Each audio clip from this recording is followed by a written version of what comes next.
I think before we gotta get started, I think we gotta do some calisthenics or something. That was a wonderful meal. I'm used to skipping some of them myself. I think I could skip a couple. Thanks, Jeff, to the crew that gave us this meal. Like Jeff said, my name's Mark Heinaman. I'm a regional agronomist for WinField United. You know what, I do work with growers, but really what I'm proud to do is work with establishments like Kaup Seed Fertilizer. It's neat to have someone come in and have some ideas, and that's what I hope I'll share with you here this afternoon. But a lot of it is there's some basics that we need to follow through with on some of this before we get into putting on a PGR, plant growth regulator, or looking at a biostimulant, right? So those are some things that we want to try to go over here this afternoon. And one thing, if you'll see with me, is I don't stand still very well. That's why I don't drink a lot of caffeine. It probably doesn't mix with me very well. But if you've got any questions or thoughts at all, you just stop and we'll have a discussion around it, and you can correct me with what it should be and that stuff. So how many of you are excited to be here this afternoon?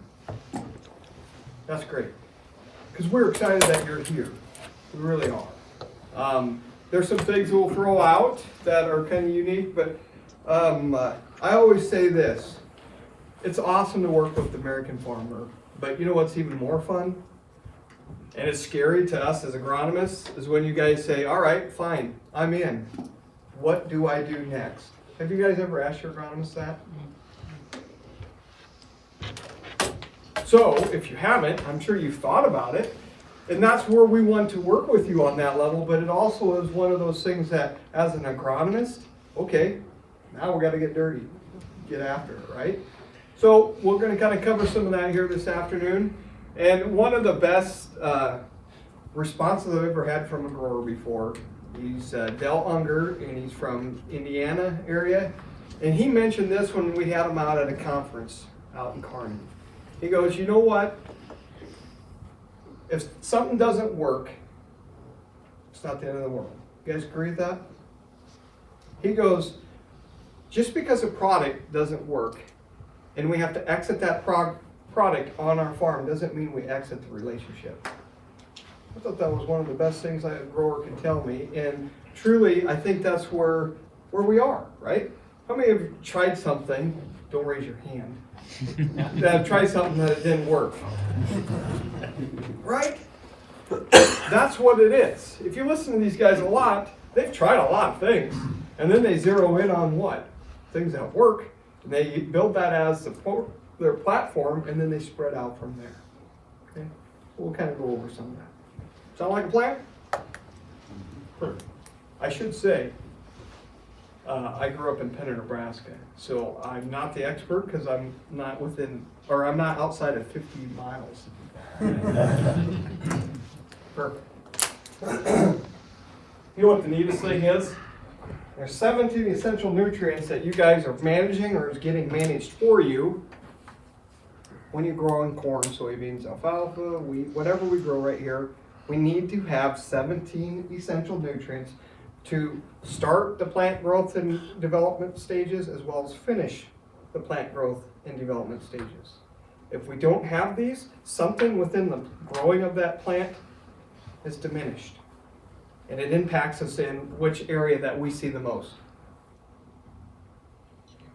This is fun when we talk back in the pocketbook, which we get paid by our productivity, whether it be bushels, tons, whatever we grow, right? But what's neat about this is when we started seeing some nutrients that are important, oxygen, way back in 1804, they designated that to be an essential nutrient.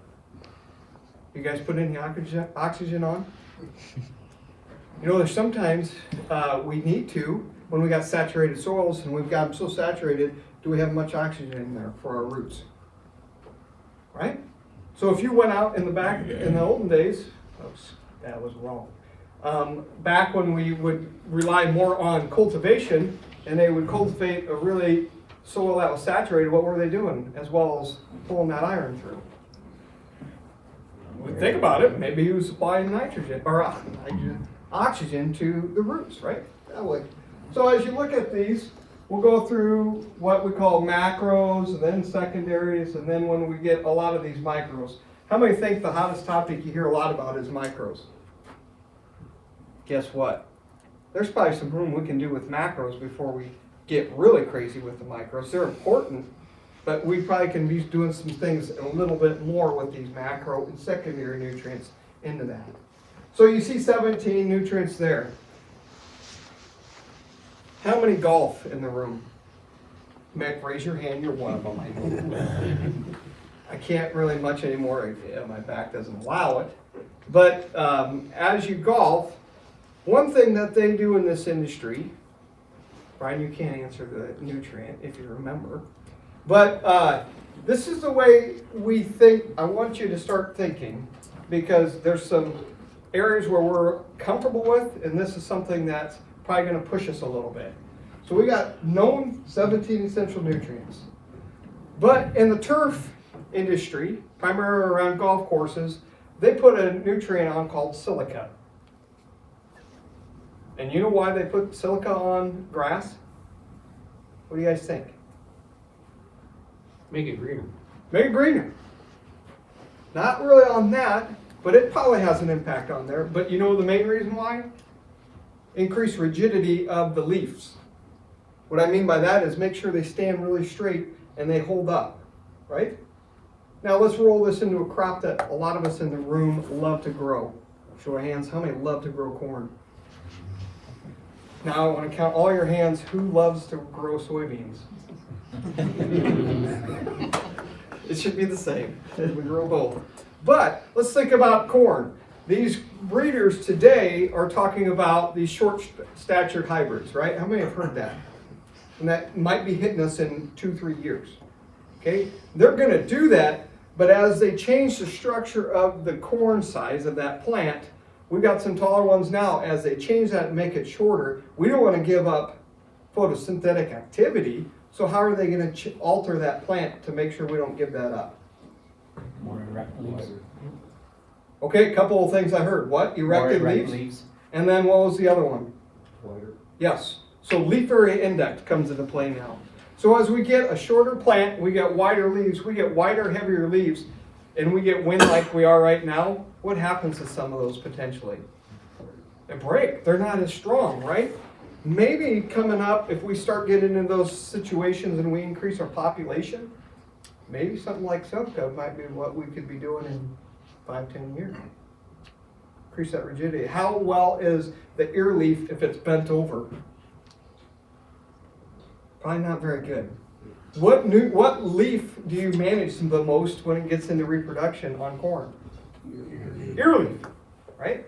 And if that sucker's bent over and it's not feeding, doing much well for us, how good is it? Why not? So potentially we want to make sure that thing's collecting sunlight, being processes for photosynthetic activity, and we want to make sure it's standing up there and doing what it should. Maybe something like silica could be something we can do to increase that. Okay? How's that sound? Everybody ready to buy a gallon of silica from Kaup? Maybe not just yet, but we'll see how that is going to go forward. So. What do those numbers mean up there alongside that? Oh, if I did not say that, I apologize. That was the year when they identified them to be considered an essential nutrient. So if you look at nitrogen, clear back in 1887, they found out that nitrogen was essential nutrient for our plant growth and development. The last one that hit the target was nickel, and this was in 1983. So that's what that is referenced. And these guys will have all these. If you want to see them or something, you can get them. Okay? Don't we have some of that in the ground yet? So we wouldn't have to put all that in there?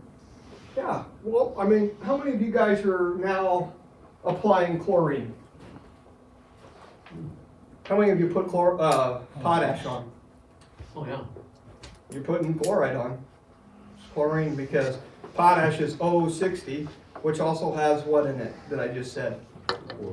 Chloride.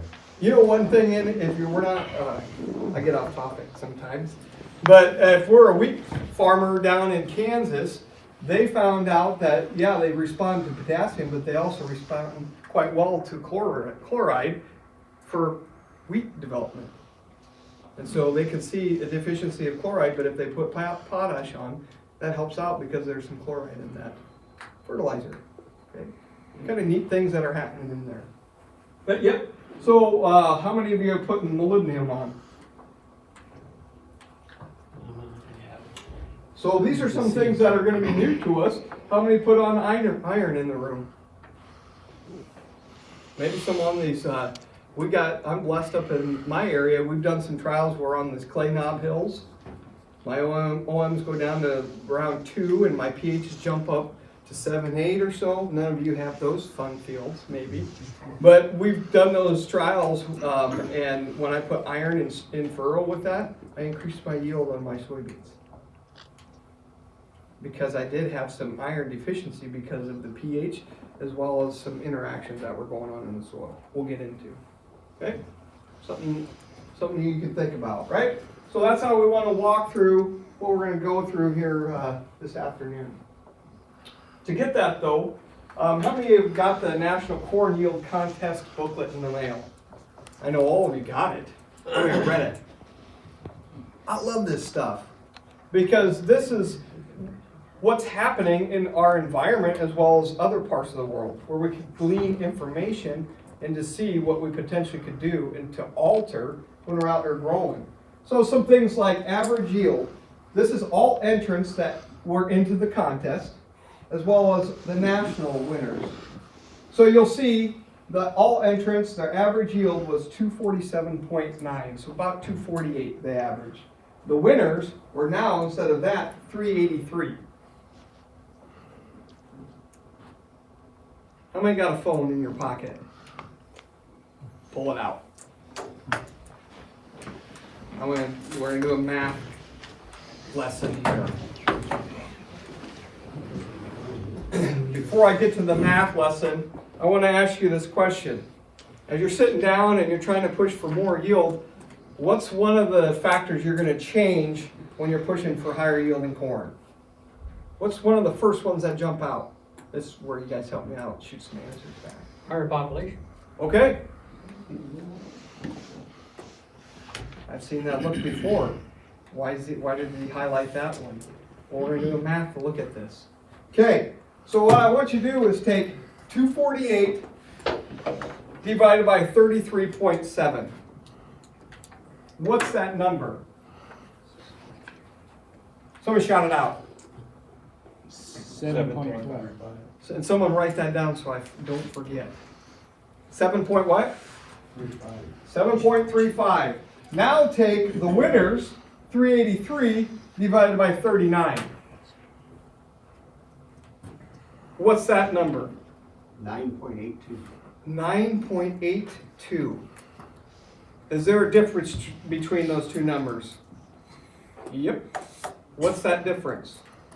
Well, some of the information that you could be out there, and this is around our management practices or environment by population that is happening when it comes to our final yield.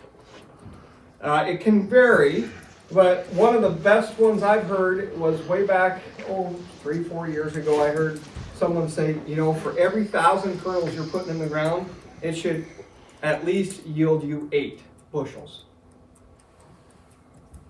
And when you talk to these higher yielding guys, Greg, they want to see what? 10 bushel. 10. Okay, what's kind of neat is, I'll get to that, I don't want to skip that. But so where are we with all entrants? What was that one? Was that above 8 or below? Okay, so then when we got into the winners, what was it? Above. Now take your yields, divide by what you're doing for plant population. You don't share it with us, but look at what that says. And you can take different fields, your higher ones, or take your average, and see where you fall at within the yield per 1,000 kernels. I've seen that look before from some of you. All right, you took my best answer when I was going to do for higher yields. We're going to go through some things that I think can help assist with that answer when we look at for pushing higher yields.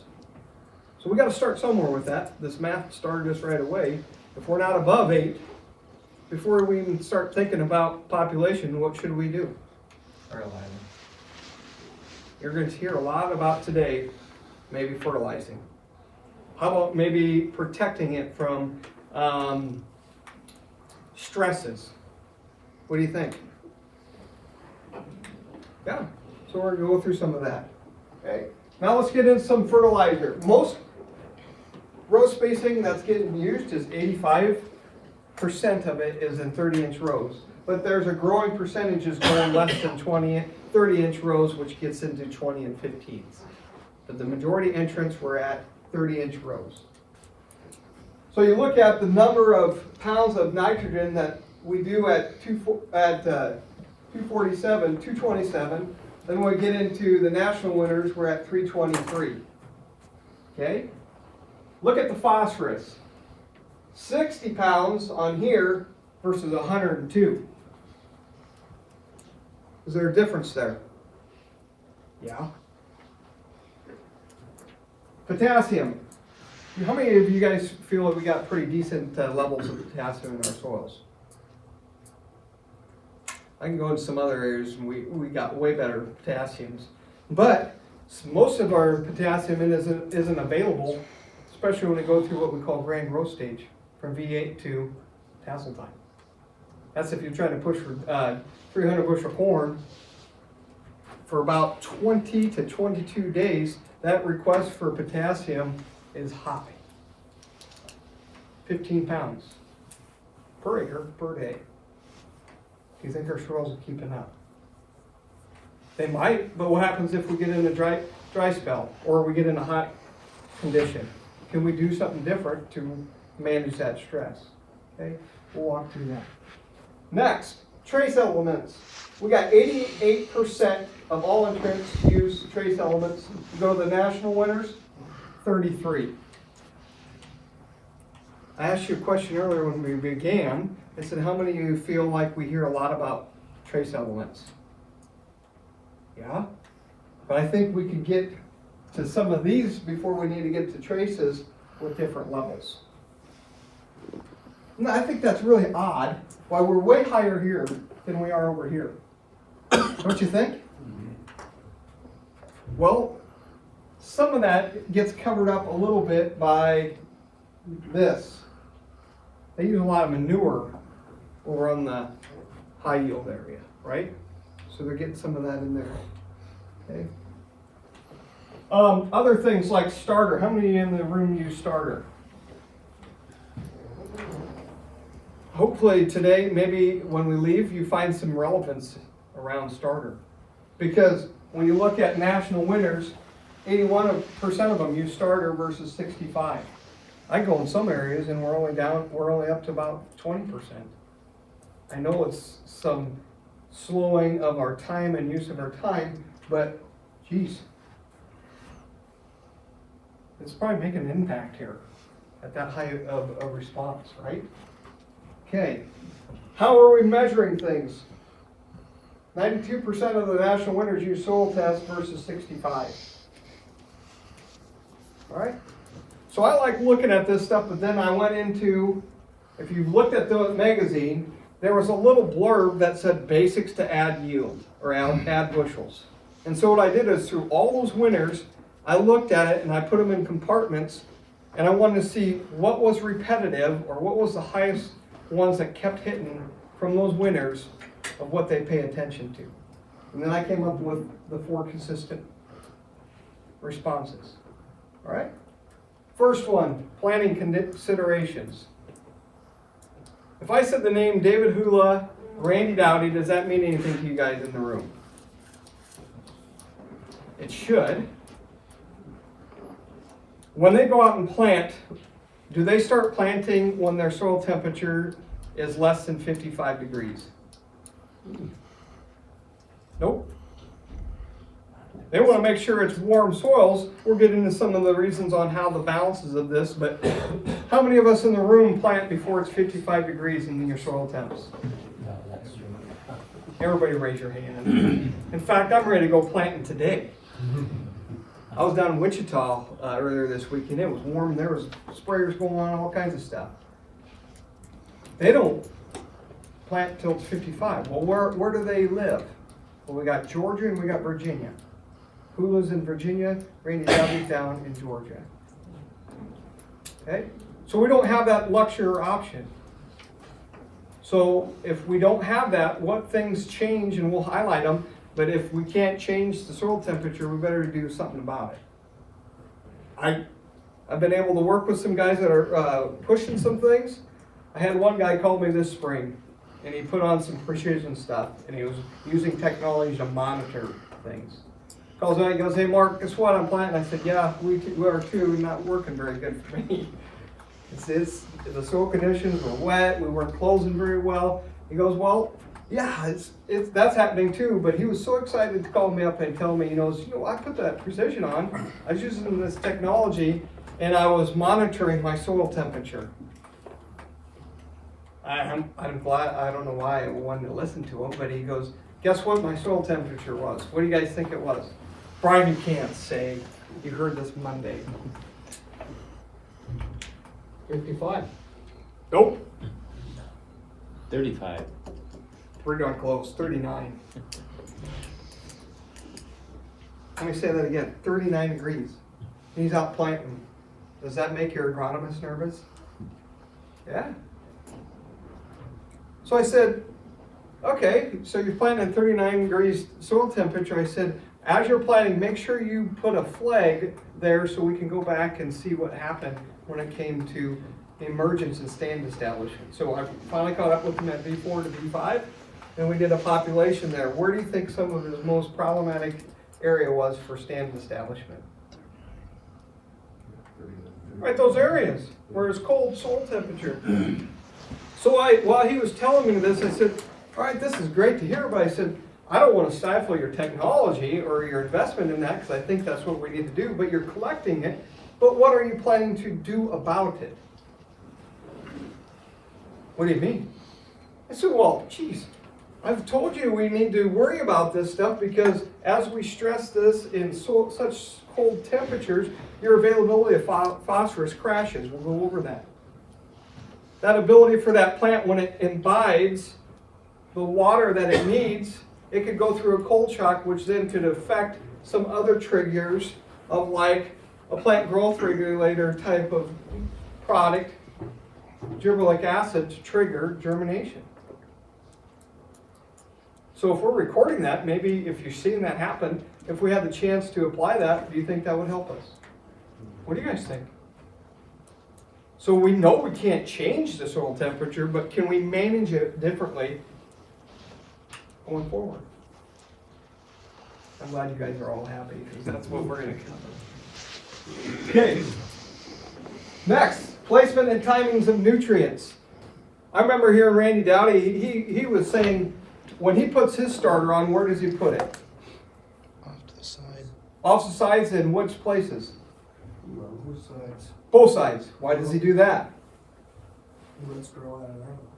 Yeah, I've actually seen, and I've altered your root growth, root architecture. If you load it all on one side, you can affect your root architecture.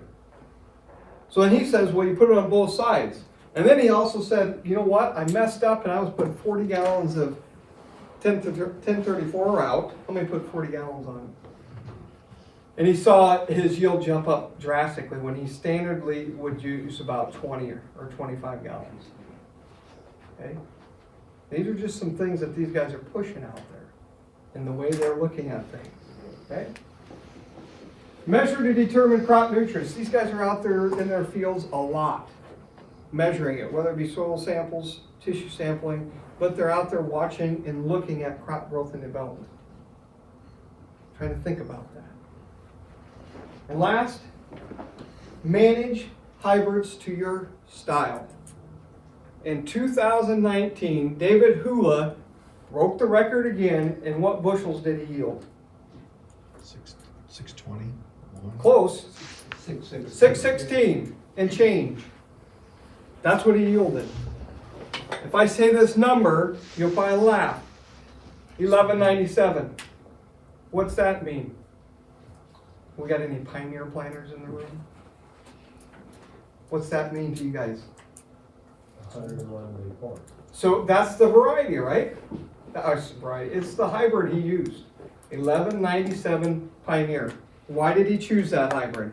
He was one of them that made this pop up here. Why did he choose it? It was actually. He knew how to manage it.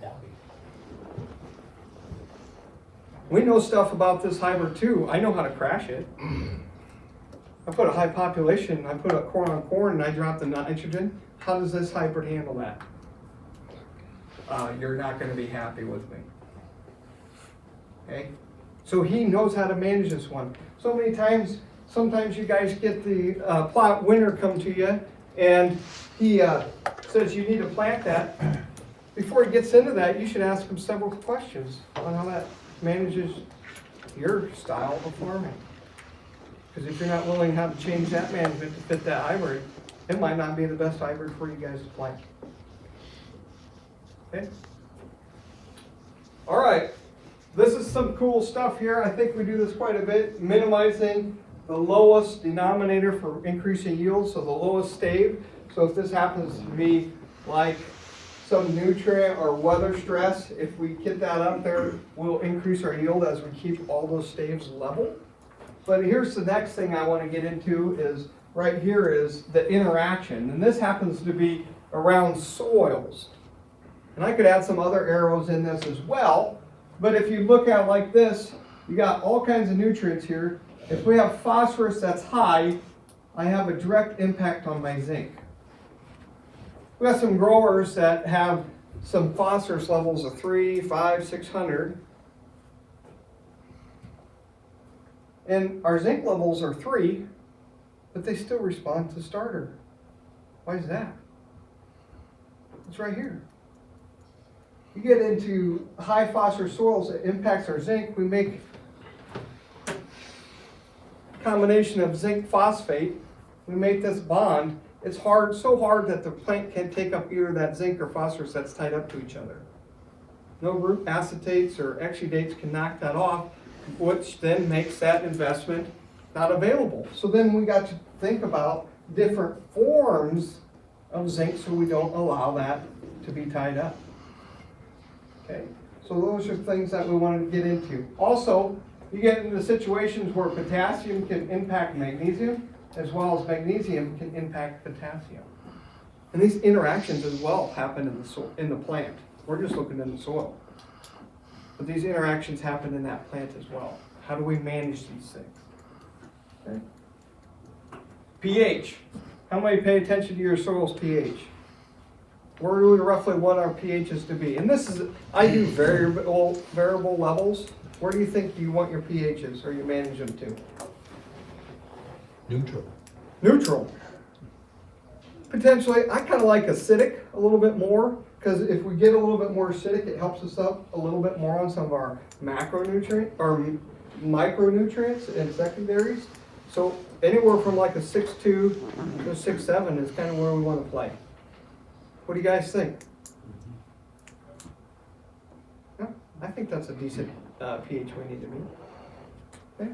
Why is because we want it to fit right into here somewhere, so we're making sure we have the balance per se to make sure our nutrients are getting into that plant. This is all soil based.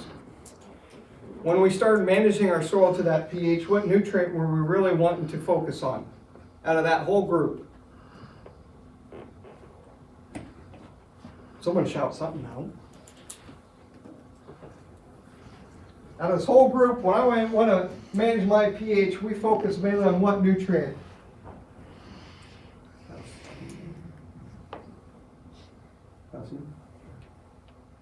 Potentially, but this mainly came out for phosphorus. We started measuring and adjusting our pHs around phosphorus. Okay? And availability of labile phosphorus, phosphorus available for plant uptake. If we can't do that, and we know phosphorus is a little finicky, we can do some things to actually help ourselves out with keeping it available, like maybe utilizing some Avail. How many of you guys used Avail before? We get into super high pHs, the calcium's dominant in there, will impact your phosphorus availability. So you can utilize something like Avail to make sure we don't get that phosphorus tied up. Those are some things we need to change if we can't change the system, right? Perfect. Now, you got the nutrient in the soil, so anywhere from iron, zinc, copper, nickel to manganese. Then here's the forms in the soil solution. That's the forms that can be available in soil solution, as well as, this is what we want to pay attention to here, is the preferred nutrient form to be taken up. Now if you look at all these micronutrients, the preferred form that it wants to be taken up is what we call divalent charge. It's got 2 positive charges. That's how the plant wants to take that up. When I was telling you about up in our areas in the Buckskin Hills, lower organic matter soils, that iron was getting confused and we had more 3 irons available, but the plant didn't want to take it up that way. So I had to make sure I was getting the iron in the divalent charge so I could feed it. So we had to do some things differently with the chelated iron out there. You look at manganese. We've been struggling with manganese in the plants for a couple years now, and it's all directly related to the amount of rainfall we're getting. They struggle more with manganese to the east of us because when they get a lot of rain, what happens is you get a lot of oxidation happening. And so what I mean by that is that rain oxidizes these manganese in different forms. They can switch all over, and it can happen quite regularly. But what form do we want the manganese to be in, to be taken up?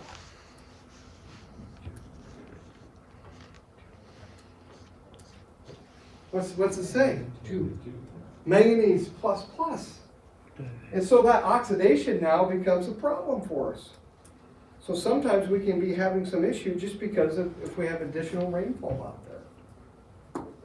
I was up in Wisconsin, and up in those peat soils, they struggle with manganese. And one guy goes, you know what? I don't know what to do. I said, well, do you got irrigation? Yeah. So why aren't you fertilizing manganese? So I was up there talking with UC that year, the cooperative. He started to fertigate manganese. I came back and did another meeting that next year, and he goes, guess what? Do you think that manganese helps? Absolutely. So he fertigates manganese, just a different way to look at it. If we can't hold it, or the soil's not holding it the way we want to, let's change up something within our program. Try something. Okay? Now, remember when I said manage the hybrid to the way you farm? So, within WinField United, we got these things we call answer plots. And so we've been categorizing some things like response to population, response to nitrogen, response to rotation, response to fungicide. And we've got the multiple years that we go in here. Just in 2019, we saw an average response to population of 9.1 bushel. But what I think is the intriguing part is the range was from 0.8 bushel clear up to 21.9. How many is adjusted population and didn't respond in yield? You can raise your hand here. I think all of us have been in that category, right? Well, did we know how that hybrid was going to respond to that population? Or were we adding additional management to that? Knowing how this hybrid performs is very critical. Response to nitrogen, look at this one. It's the highest one out of all here. 71 bushel this past year. The range was 30 to 104 bushel to additional nitrogen.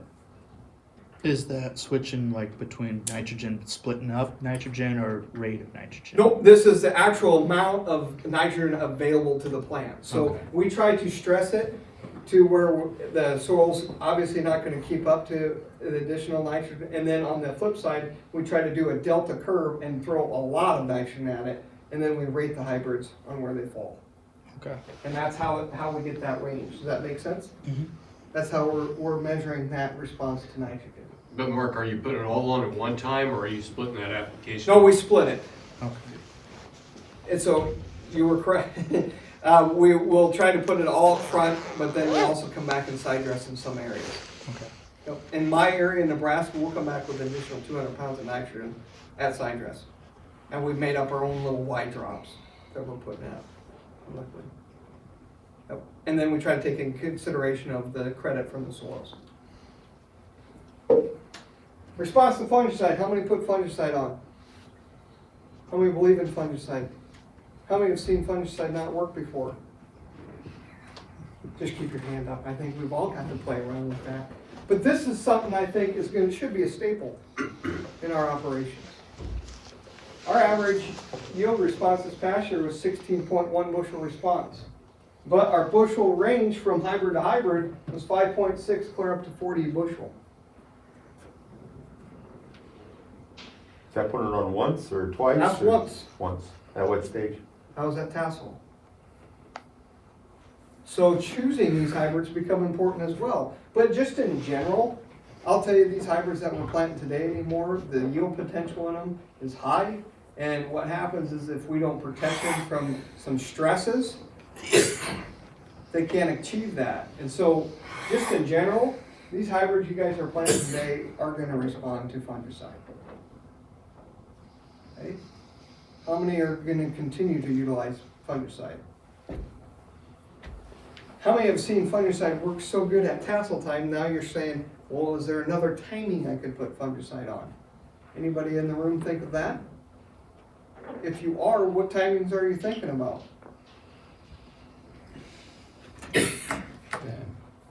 5/8, or V8, I mean. Okay, so an earlier timing, right? Makes sense, doesn't it? I'll switch it up a little bit. So we've been doing this for a couple years, and what we call here is our FAT trials. So fungicide application timings. So we've seen value, remember those chart of response to fungicide? So we're like, okay, where could we potentially go forward? And why this is important to us is we're starting to hear, how many fungicides are available for you guys to buy?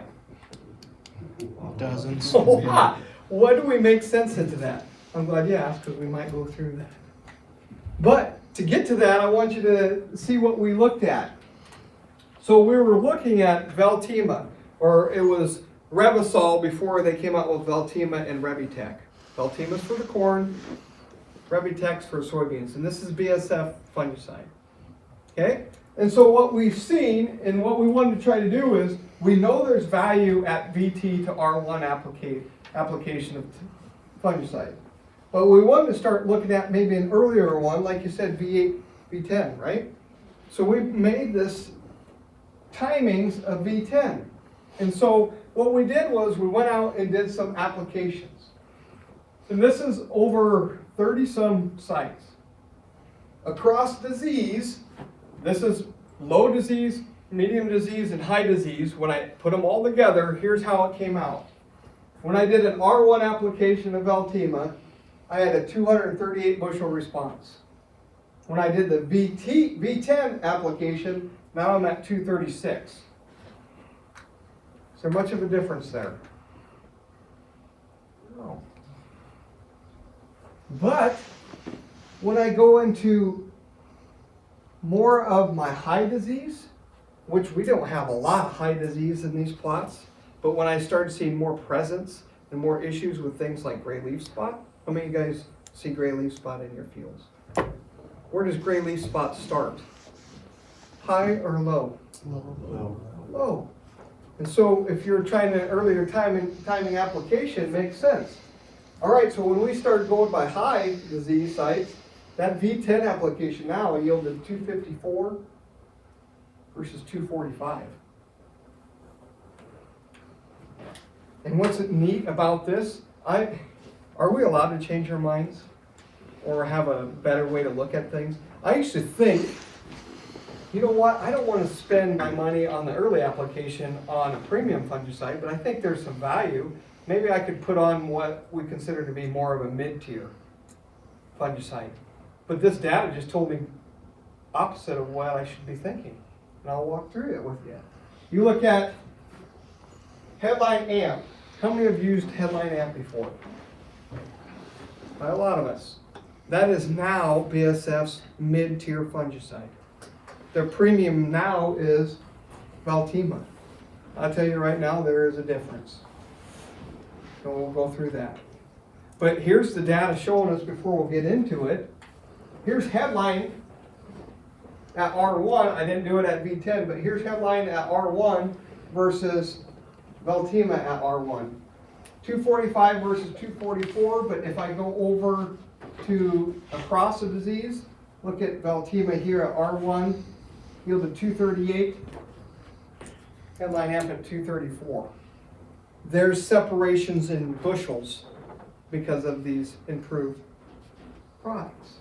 But what's neat is, when we get into a change of disease pressure, we might be seeing some value at these earlier applications. Other thing that I showed you here is, you've been seeing Master Lock here. This is an adjuvant. How important is an adjuvant when we're making these applications? And I forgot to tell you how we do this. We got these things called skywalkers. They're hydraulic, they raise up. We can actually raise it clear up to 13 foot if we need to. So we don't bother corn. But we use Master Lock when we get into V10 corn, 254, and when I pull it out, I go 245. And I'll see this in the early application a lot of the times. Actually, not a lot of times, all the time, but the rate response changes. But why do we see a big value in adjuvants at V10 more so than R1? What do you think? Coverage. Coverage. You guys have all walked V10 corn, right? Is it harder to walk through V10 corn than it is tassel? Yeah. If you're walking through there, it's more of a jungle. Why is it? The internodes aren't elongated out as much, right? It's more of a stacked plant. The leaves are closer together. Well, if we got that going on, if we're going to do an earlier application, it pays quite a bit to make sure we're getting that coverage, and that reading's true to making sure we're putting an adjuvant. What am I trying to say, Mick? Adjuvant in that application. Okay, so those are some things that we're seeing out on that. Thoughts around that? Now, how many of you want to possibly go into fungicides and how they work? Anybody want to get into that? Say, Mark, you want to just talk a little bit about some adjuvants you can spray and some you can't at that stage? I sure could. I mean, And just one to be thing aware. you guys want to make sure, back in 2000, 2007, 2008, over in Illinois, we had a problem called arrested ear. You guys remember hearing about that? Just when fungicides started coming out, or we're promoting them more. What happened is they affected the ear, and they called it arrested ear. What time is your corn plant most susceptible to arrested ear? Tassel? Tassel time, as well as there's a range. V12 to V18. You can even get down to about V9, V10. You can have that range where your corn plant's susceptible to arrested ear. Greg was right on. When we do our arrested ear applications, we target it at V10. Because we know we can get something at V12 to have a problem. But the thing to think about on these adjuvants is make sure it's what we call alcohol phenol ethyl oxalate. Are you guys ready to write that down? APE, or what we call nonylphenol ethyl oxalate, which is NPE. So you want to make sure, this is what I would write down, if it's, make sure that adjuvant's APE or NPE free. It should not be in the ingredients. If you have that in there, it has a potential to cause arrested ear syndrome. Master Lock does not have that. Okay? I'm glad you brought that up, Jim. Does that make sense? So it's very, you got to be very selective on these adjuvants to make sure that they are NPE free or APE free. Yes? Does that balance the pH then also? In some formulations, but this is just more of an active ingredient that is shown to be a problematic arrested or participant. So we got a product called Preference. It's really high NPE, and that's what we use for our stable one to cause arrested in our trials. So it's just mainly that ingredient for that, not so much on the pH. Yep. Okay.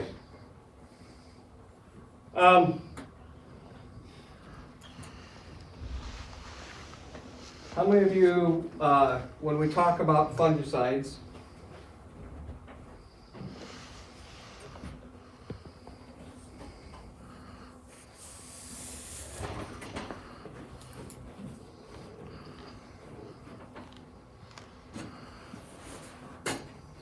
when you're looking at fungicides, you go, okay, I want to know the specific target where these sites are getting worked on.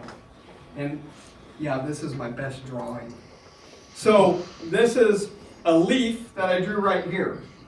But on that leaf, I drew like the cell membrane or the cell wall in the green line. Cell membrane would be the blue.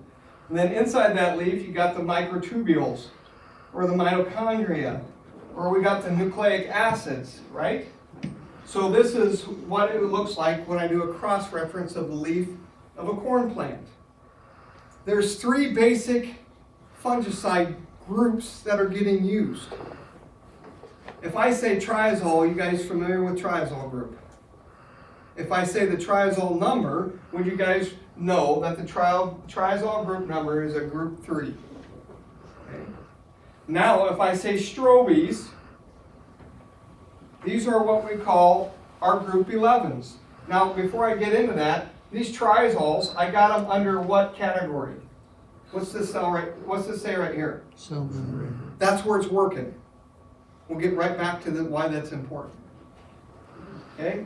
Then we go over here, and these group 11 strobies are under what category here? That's where they're working. Then what's getting added into these newer ones is what we call these group 7s or SDHIs. And where are they under? How's that work? Why do they got a different number? They're working at a different spot within the mitochondria. Okay? They're active differently. So then that's how it gets them a different spot within that numbering. So how many different fungicides do we have in our offering? 3 total. Okay? They're either the SDHIs, which are 7s, these 11s, which these are strobies, or these triazoles, which are these 3s. That's your options. So now if you've got somebody coming to you and they're talking to you about quadrus flowable, or they're talking to you about some other things, or Veltima, or Triaxor, those types of things, or Trivapro, Triaxor, or Trivapro. Where do we start? What you look that product up, see what the active ingredients are on it, right? That's where you start. See what groups are working in there. And then you can also then look at what percent is in that too as well, right? But what I want to get to is this is where they're working. So no matter what, if they're using a group 3 and another product's using a group 3, they're both working at the cell membrane. So the difference on how that product performs is now what? How effectively they're getting that chemistry to work.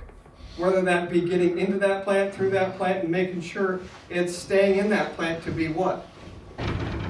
Longer residual, right?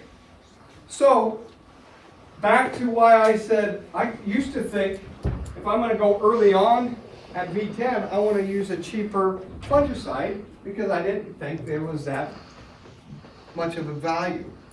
Well, it changed my thought processes because I probably should be using a newer, or one that's going to hold longer in that plant, and that changed the response in bushels, as well as my mind when we were out there maybe looking at a earlier application. So it went through that. So just in group, if you look at these triazoles, that's where they're working within that cell membrane. Now, anybody use seed treatments?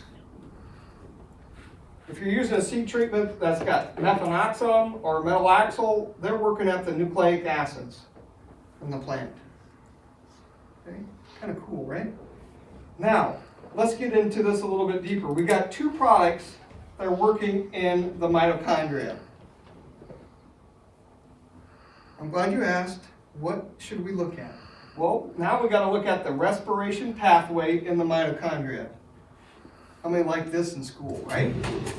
So as we look at this process, this is where they work. These group 11s work at this area which we call number 3. Okay? And then these SDHIs work between 1 and 2 in more of a bigger eye. Okay? That's where they're binding at, right here.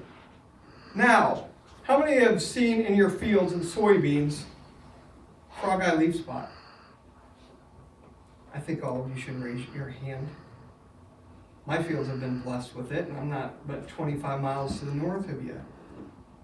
So if we've got frog eye leaf spot in our fields, we've already got confirmed resistance to what group of fungicides?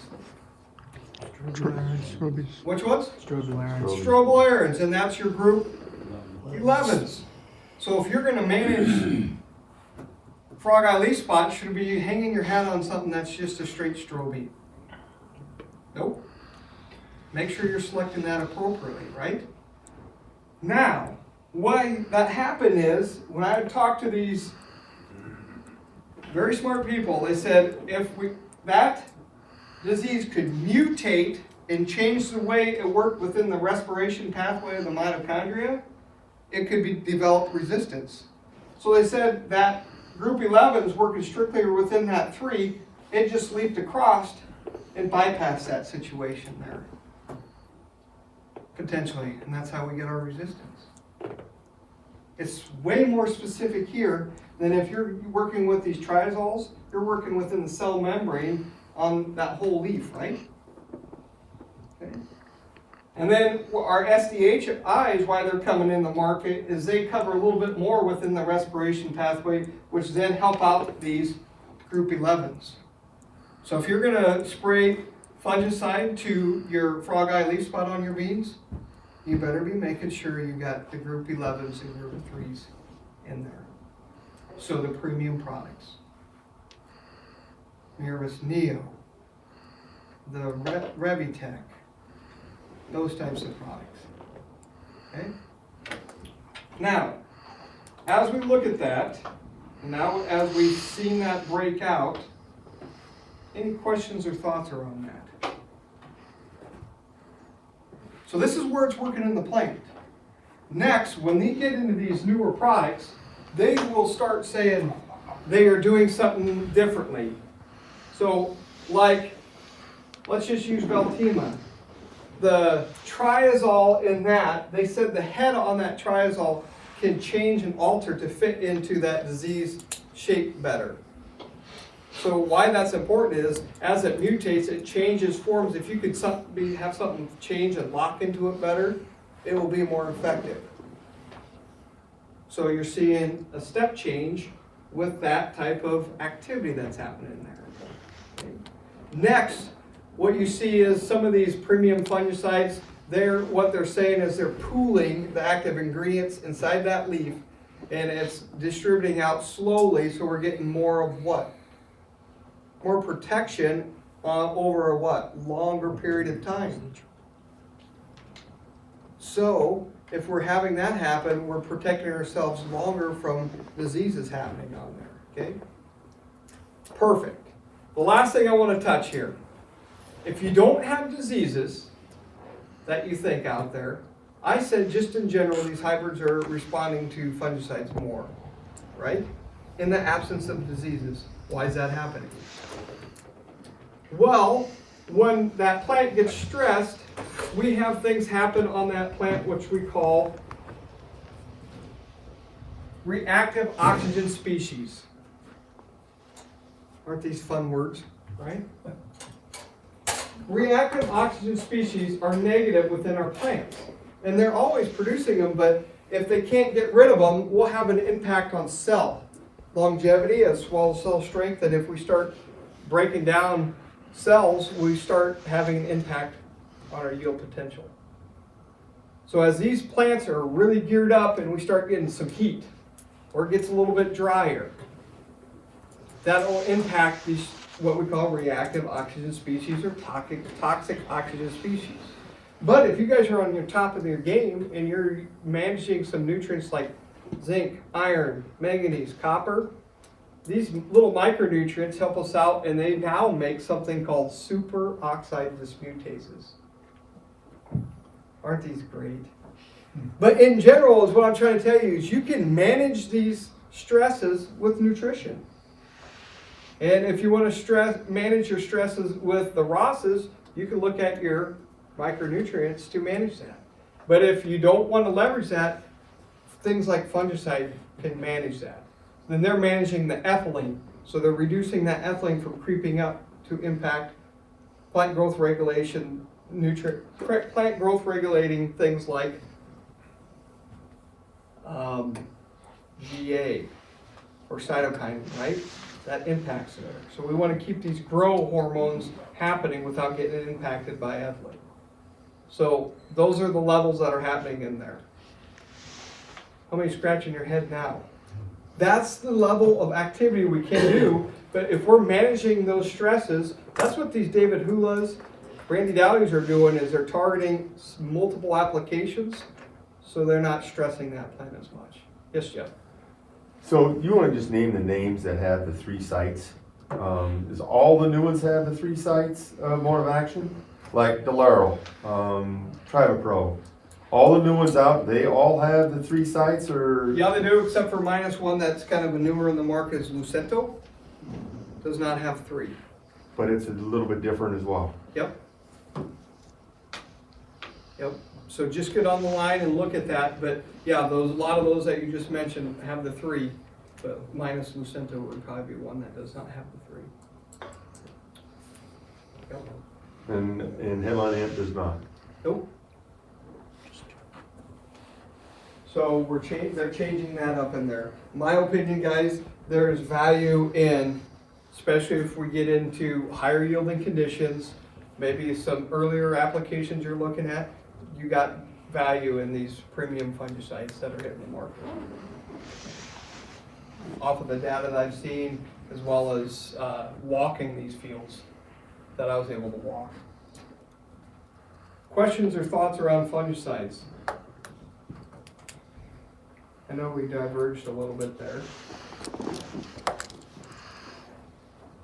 Is that a different way to look at fungicides when you're looking at what to choose, how to choose? Look through there. Okay. We mentioned Francis Childs. He would come out here. How many of you guys are planting at 2 miles an hour? Why does he say 2 miles an hour? Why would he say such a thing? Make sure your planting condition is as best as he can be. So he didn't have anything like RHD, or pneumatic down pressure, right, back then. But he knew how important it was to make sure he's consistently planting that at the depth that it should be, without planter hop and bounce, and spacing as much as he can. How many of you guys are running planters that got IRHD or pneumatic down pressure? There's value in them.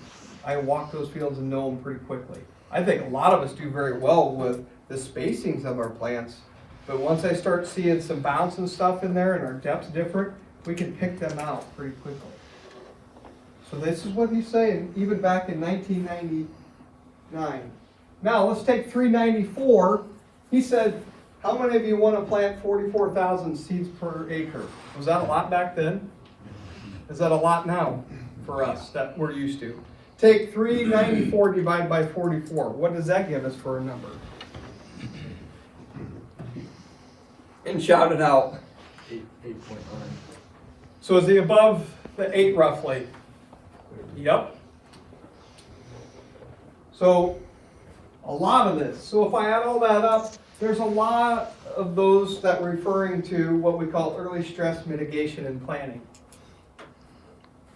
You guys open up your seed, corn seed bag. Does it look like this? Nope. Does it look like something like this? What's the difference between the two? Seed treatment. Seed treatment. What could be the seed treatment? Fungicide. No. Insecticide? Insecticide. Some people put molybdenum on. Molybdenum? Oh, so now you just hit a nutrient. Why would they say molybdenum? Extra nutrient. Let's get it started. Yeah. Or also help out with nitrogen efficiency. A lot of there. How many got zinc seed treatment on your plant? Why would that be important? We happen to have a brand called Croplan, but this is how we looked at it right here. Here is when we got a low concentration of zinc inside that kernel. Here's where we got a medium concentration of zinc in that kernel and a high concentration of zinc in that kernel. Do you see a difference?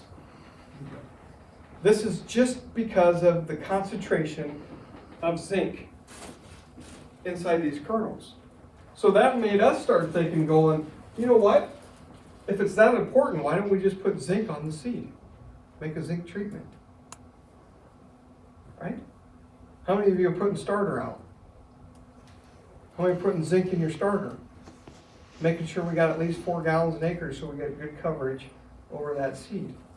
If you're doing that, you're trying to get the zinc on there. Why that's important is, oops, I'll go back to that, but this.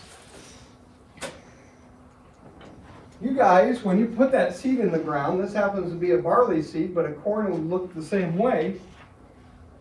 When you put that kernel in the ground, it has to imbibe what % of water of its weight?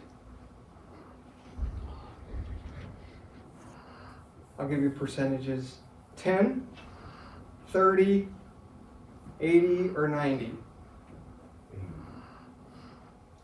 I think it's a little lower. There's no wrong answer, just better. 30, around 30 to 40%, it imbibes of its weight in water to start the germination process. Okay? And to start that, once we imbibe the water in there, we hit right away what we call gibberellic acid. This is a plant growth regulation process that happens and triggers in that plant. The problem is, if we're cold and wet, how slow of a process is that? That's slow. So what we can do now is maybe put G8 in there, and that helps us with coating the RNA amylase enzyme, which can help trigger this process throughout here, as well as what 2 nutrients are showing that are important in this process. Zinc and phosphorus.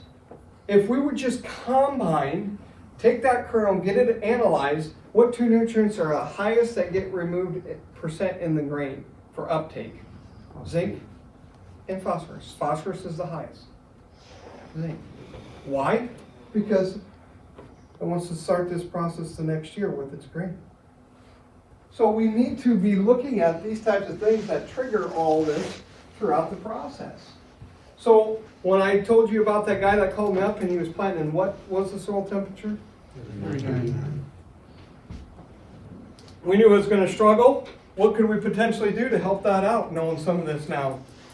What would you guys focus on? Starter. And then if I have a starter, what would I put in the starter? Let's get specific. What else? What else? That's where I put my dad on the spot. G8. He doesn't know what we're putting in the store. I said, Dad, shake your head. You want to make sure you're worried about G8. He goes, oh, I guess. Right? So that's where we need to be getting level with is now we're worrying about the nutrition, but then we can also bring in these things called plant growth regulators or biostimulants and package them together to help us out with that within that process. Because how many of you are in the room planting with 55-degree soil temperatures and above? At the end. Let me see your hands. At the end. Okay, so you're at the end and it is 55. How much more, is that as valuable as it is early on? Probably not. See how we can switch and start looking at these things a little differently as we know these processes? Taking those valuable dollars, addressing them where they need to be. Okay? Kaup does a great job with a lot of these trials with their innovation trials. You can ask them about these types of style of products to place within your systems of the value that they found out with the testing. Okay? Oh, one of the bigger problems that I see is with these PGRs is trying to make sure that they get consistent responses.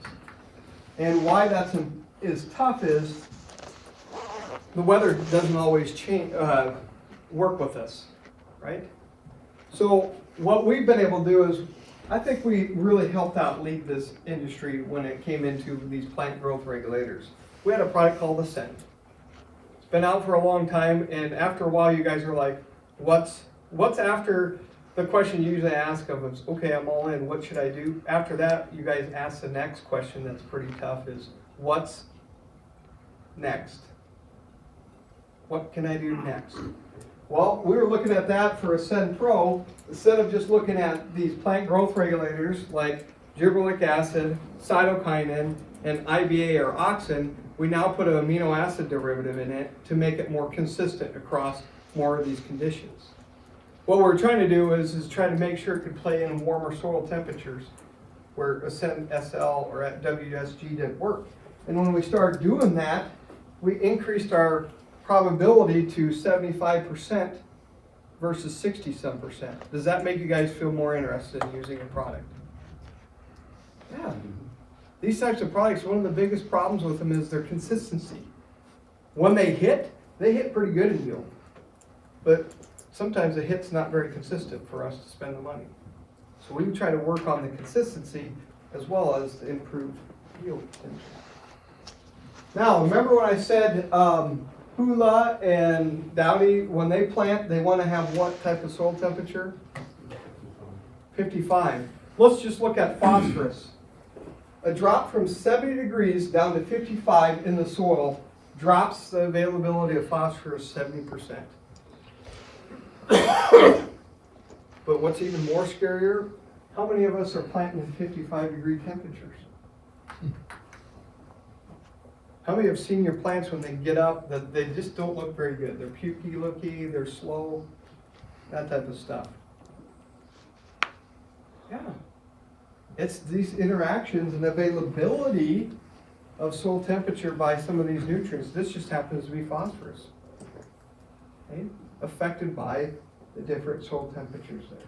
How can we measure, or how can we manage that now? What should we do in the room? We're all agronomists. Can you use a solubilizer? What? Phosphorus solubilizer? Okay, phosphorus solubilizer. We're doing that at what time? Planting? At planting. That impacts us throughout the year, right? So we need to look at these types of things, or making sure we just put phosphorus in there. Zinc, maybe some PGRs, biostimulant, to help us within that process. A lot's happening here at planting that we all do in the room, right? Conditions, in fact, impact how good we're at that.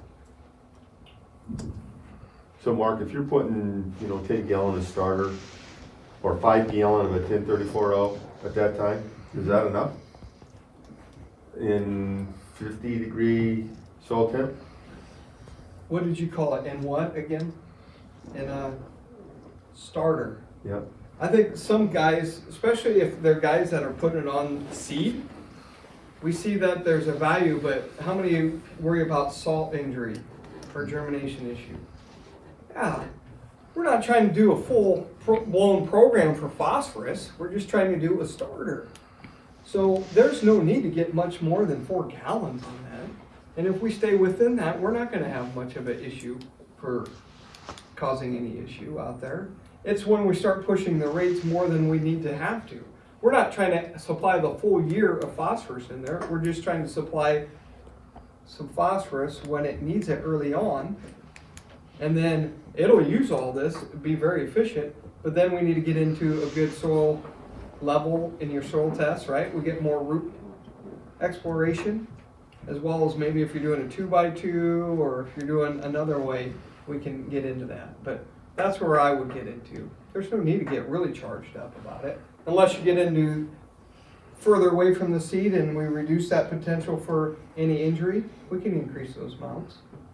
Anybody doing dribble? Why are you doing dribble? Just not to put you on the spot, but why dribble? Get closer to this, to the plant. Versus 2x2. Why'd you go to the dribble? It's just, it's easier. What do you guys think? Is that an okay decision? Faster germination. Yeah, helps that. But also, we used to think if we put something on top, that if you have phosphorus, how free and how much does phosphorus want to move within the soil? Because the charge of your soil is what charge? Positive or negative? Negative. And the charge of your phosphorus is Positive. positive. Okay, but what's neat is, are you just putting phosphorus in there, or is there other stuff in that phosphorus? Other stuff. Is there some nitrogen probably? So what's neat is now what we've seen is if we're going to do dribble, and why we want to try to get to that too is dribble. We don't want to hang another thing on our planter, make it easier, but we're willing to dribble. But is if we can dribble, now get a higher concentration of liquid of like 10 gallons or so or more, have some nitrogen stuff in there. What we can do is when we hit that soil, what we do is we super saturate that soil. And so what I mean by super saturate that soil, we saturate that soil so much, even a nutrient like phosphorus will move down. Does that make sense? And that's what you guys are doing. We should just say, hey, it wouldn't move, but if we super saturate that with some nitrogen and some other things, it will allow us to get that phosphorus speed. But you know where that doesn't work if we're trying to do dribble? We try to dribble with just 1034O and we're only going out there with 5 gallons or less. We're not able to super saturate that soil as much, right? But you guys are overcoming that with extra gallons as well as other products in that mix. That's a good decision when it comes to agronomics, especially if you don't want to hang a 2x2 or something out there. So these are different options. What's great about our industry is we got different options to fit the way we want to try to do something, right? So Other you questions or thoughts? So you recommend the 2x2? Do I? I do like 2x2. But it's another management tool. If you're trying to do less tillage and you're trying to do no-till and you got a lot of residue, that's another problem though, isn't it? Because you can get some built up and that doesn't want to work in there. So, but if you can make it work, that's a nice way to put it. 2 over, 2 down, hits that root pretty quick. Starters, when it comes to inferral, how many guys do inferral? What are you using to put that inferral on? We're talking about the application method now. Now let's get specific. As it comes out of the line, now you're distributing it some way in that trench.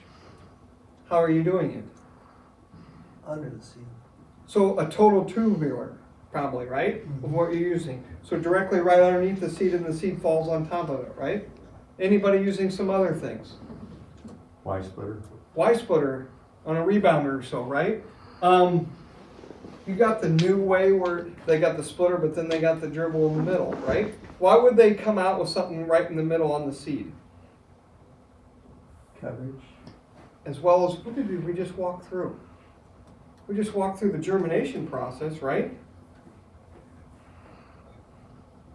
Well, if you're off to the side and you're not having contact on that seed, how much are you affecting that germination? Probably not. So they come out and they have one in the middle so you can get some contact on that seed to now affect that if we have to. See how that's working? So we can utilize that to our factor in there. But it all has an impact on there. We used to do some trials where we were doing ascend, people were doing the off to the side, the splitter, and we weren't seeing as good a response versus totally tubular on the seed. Why is that? Something like that. Had an impact on it. Great questions. Keep them up. Oh, I should do this. I'm gonna use zinc. If there's a micronutrient I like zinc a lot. It's important.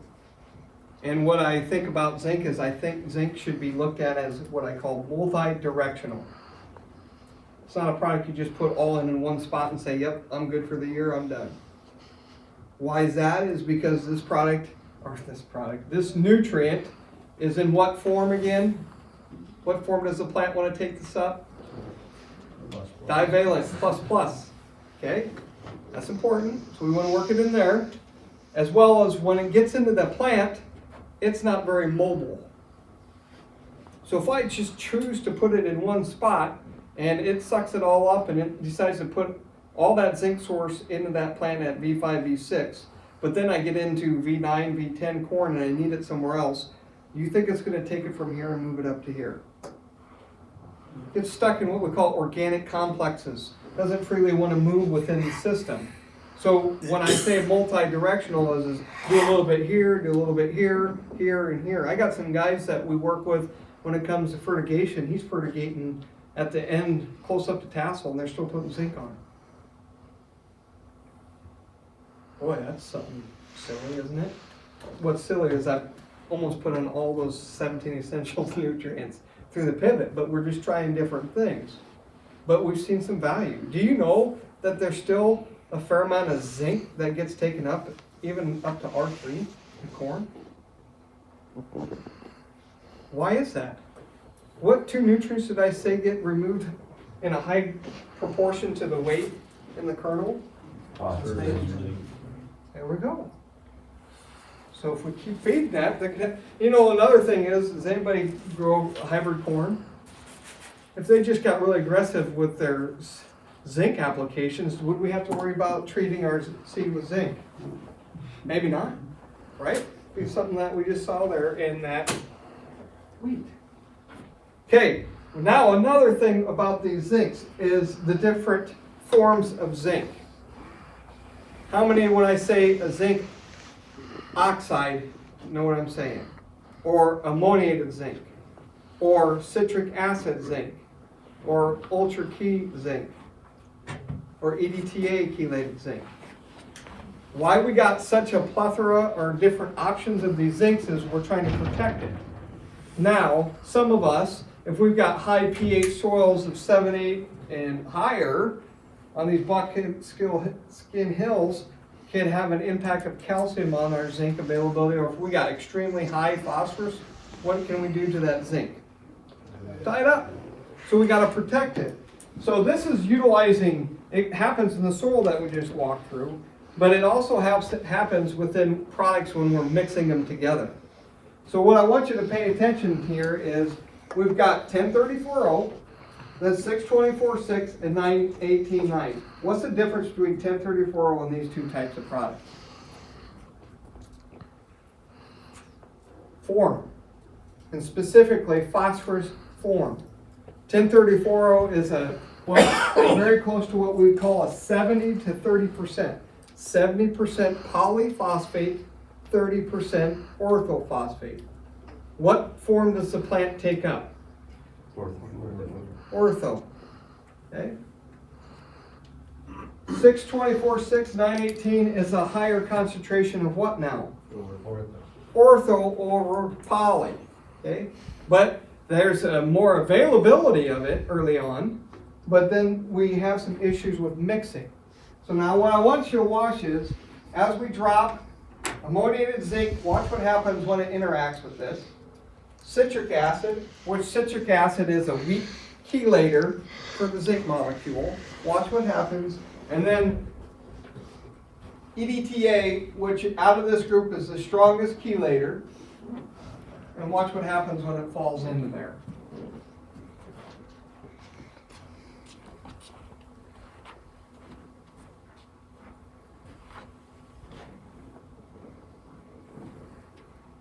Right away, when you look at 918-9, do we have problems?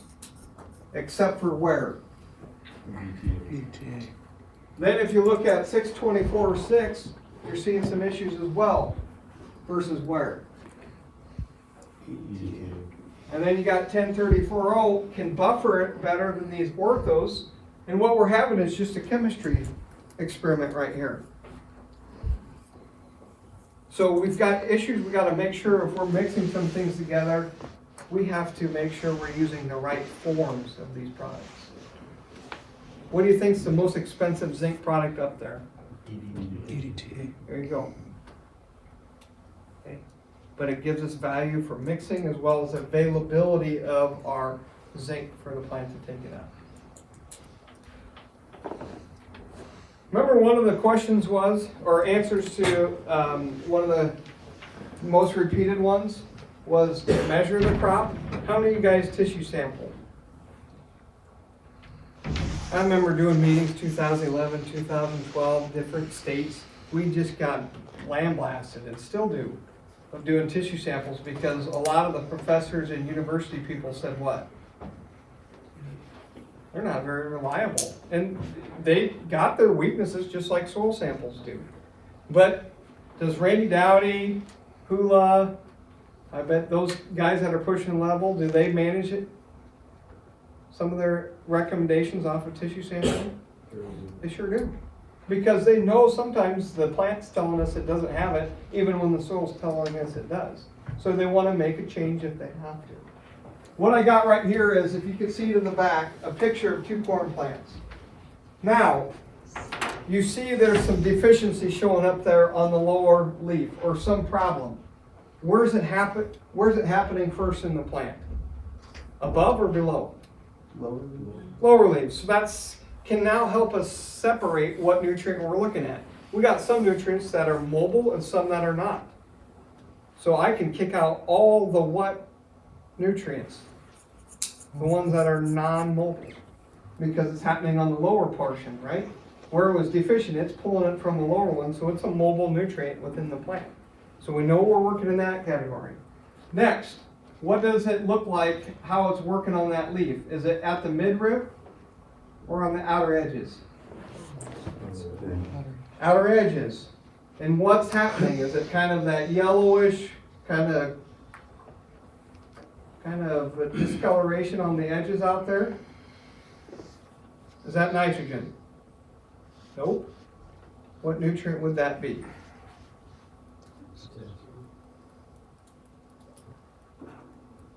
I would say potassium. You know what the tissue sampling's saying? Magnesium, boron, and zinc. So we're seeing potassium, but what the plant's telling us is this. Well, you know what? Magnesium is very similar to that, and I cheated because I wanted to get this in here, because almost all the time all people get this and it gets confused with potassium, but these plants are shorter, so they're stacked, the inner rows are stacked. So another telling thing is it's stacked, which if you start adding that in there, starts getting to be more of a magnesium issue. This was lighter, sandier soil, lots of rain, so the soluble mag was outside of the root zone. And this happened at V4 stage. At V6, when we went back to tissue sample, was magnesium a problem? What do you guys think? Nope. But was that impactful for yield? What do you think? Yeah, I don't know. I mean, it also comes back to is where's the yield potential of that field? I bet if we had a yield potential of 150, it was probably a lot less, but if you got a yield potential of 300, now it becomes more of an issue to worry about. So you guys are sitting in here doing this. This is how you got to start paying attention now. If you want to get in a higher yield, it now becomes more of an importance than if you're just at our consistent yield we're at right now. If we want to push it, it probably is something we need to pay attention to. Next, tissue samples. This is 2019 of the state of Nebraska. This is 2018. You look at here, back in 18, 2 years ago, we had about a 73% deficient boron at V5. In 2019, we're up to 85 of boron. If I would put 2012 on there, anybody remember 2012? And it was hot, right? How do we get our boron? How many put boron in the crop? If you're not putting boron on, how do we get it? What happens in the soil? We have to mineralize it, right? And we mineralize it from organic matter.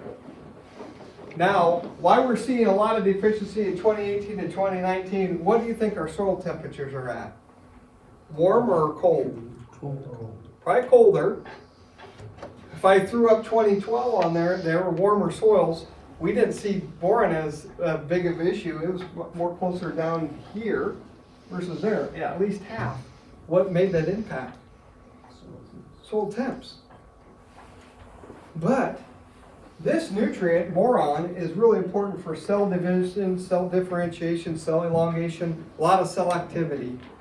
At V4, what's happening in your corn plant? And that's affecting your what? Your bushels would affect your pocketbook. Now, if you've ever opened your seed guide, have you ever looked at the hybrid's potential for kernels around? Do they give you just one set? They give you a range, don't they? What do they say? This hybrid's potential for kernels around is 16, and some can go to 18, or some can go to 20 or 22. Have you ever seen those ranges? Why is that?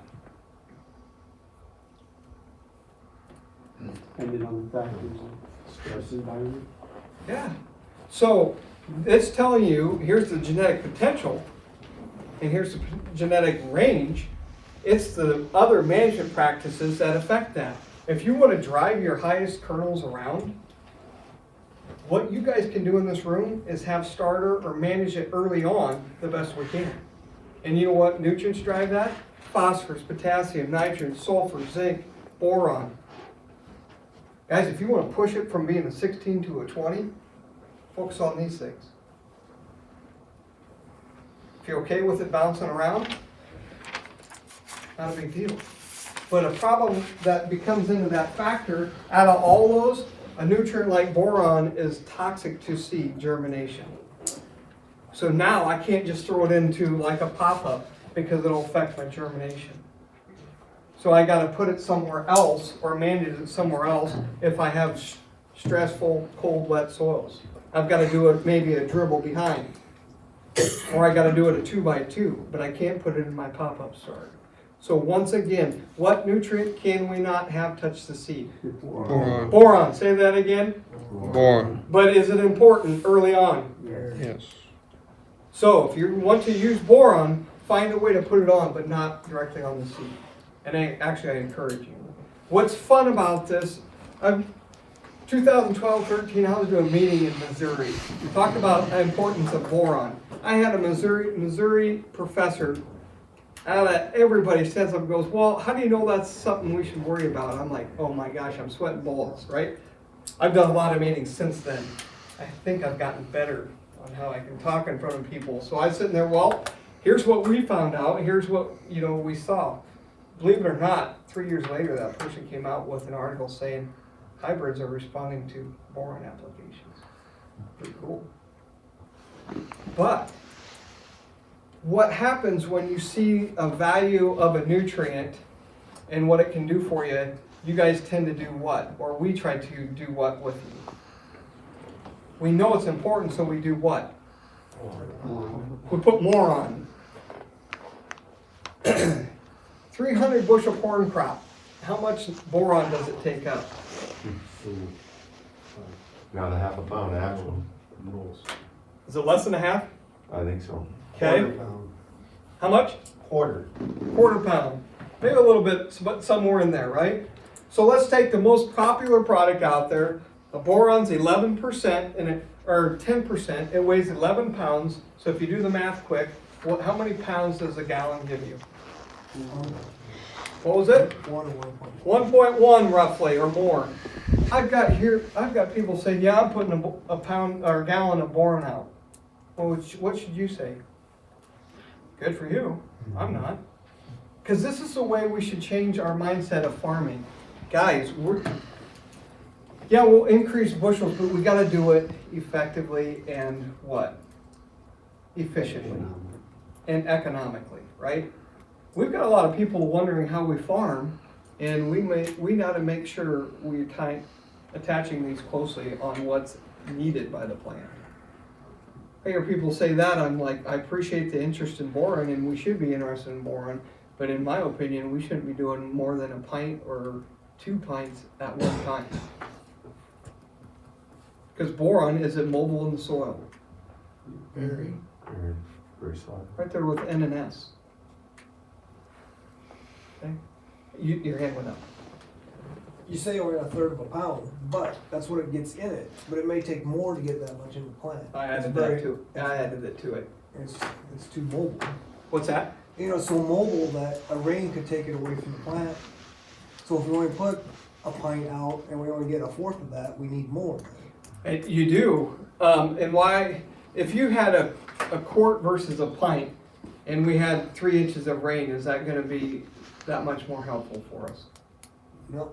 I don't know if it is or not, but I think you probably just flush it. What I like to say is I like a pint at this application, and then if you got a timing about, so that's helping us hopefully at V4, V5, right?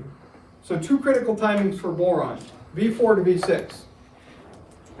If you're writing it down, V4 to V6, curls around. If you worry about rain and washing that out, come back and do something foliarly. Very effective getting boron in there, okay? So you could do that. Or next, and some of you are strip tilling, you can put boron down there to help as well. And then the next timing is at tassel time, or right before. So if you guys are putting fungicide on, what could you pair up with that? Boron. So you could do a pint there, and then with fungicide application somewhere right at a pint there. And there you go. Does that make sense? We're trying to be specific at timings. I totally agree with you, especially with the erratic rainfall we get.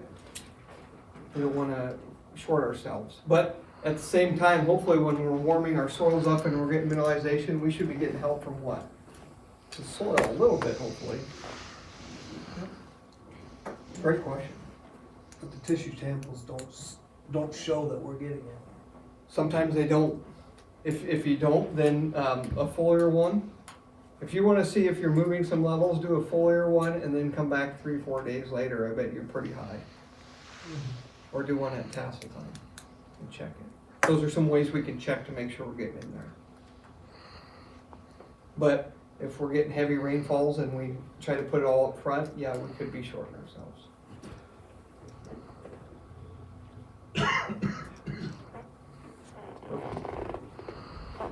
It all comes down to this. I love charts. Make it simple. What nutrient is it, and what effects does it have for plant growth and development? You guys are talking about, I said one that's popping up a little bit, especially when we're in wetter conditions, is manganese. Well, if I'm short of manganese, it affects my photosynthetic activity, which then drives into carbohydrate production. We're losing proteins, early plant vigor, plant health. Hey, plant health. Where do we hear that from? So what is it doing as a little micronutrient? What's it helping out on plant health? It's creating, I heard you say it. Yeah, SOD, superoxide dismutase, right? So that one's helping out with that. Right on. See, plant health in that. This happens to be manganese. Fruit quality is stalk strength. So if we're short on manganese, these are some things that could be impacting our plant growth and development. Okay. Hang on there, I got 10 more minutes. This is where I want to get. Get to work with growers. You guys want to get a leg up on another guy sometimes, or do as best you can. I get to do a lot of trials as well as these guys here in the room with cows. Sometimes you guys are a little protective with the data, and that's fair. That's fair, because it's your data. This guy actually got approval to use his data, and we're going to walk through this. If you guys are serious about raising corn, knowing where you can impact your corn and how you did it is important. It's math. Okay? So let's go through a math process. Yield for corn is made up of components. the first potential driver of that is the number of reproductive units. What does that mean to us in the room? How many plants that have a ear on it? Okay, that's where we start. Remember we did that calculation? What did we say for every 1,000 it should yield us at least what? 8 or 10. If we're on our gain and we're high, it should be 10. Right? Next, the number of grains per reproductive unit. So how big that ear is. When's that start? 2, 4. And how does that start? Those around. Rows around. That's important. Rows around. V4 to V5, ear initiation. Kernels around. That's where we start to add it. Next, without the grain, or continuing on the number of grains per reproductive, how does this now keep continuing for kernels on that ear? Where does it happen now? Length. When's this happening? There's no wrong answer, there's 6 just to some 8. betters. What? 6 to 8. 6 to 8. So we potentially are starting later than kernels around, right? I shouldn't say potentially. We are starting later after kernels around, and it stops when? Tassel, right? So that's a long period, right, that we're playing in here. Why we're breaking this up is if we're going to change these different reproductive units, we need to know when this is happening. So that's right there. The last is average weight of each individual grain or ovule. And that's happening when? After pollination. Okay. Anybody curious? I'm looking at a live example. No?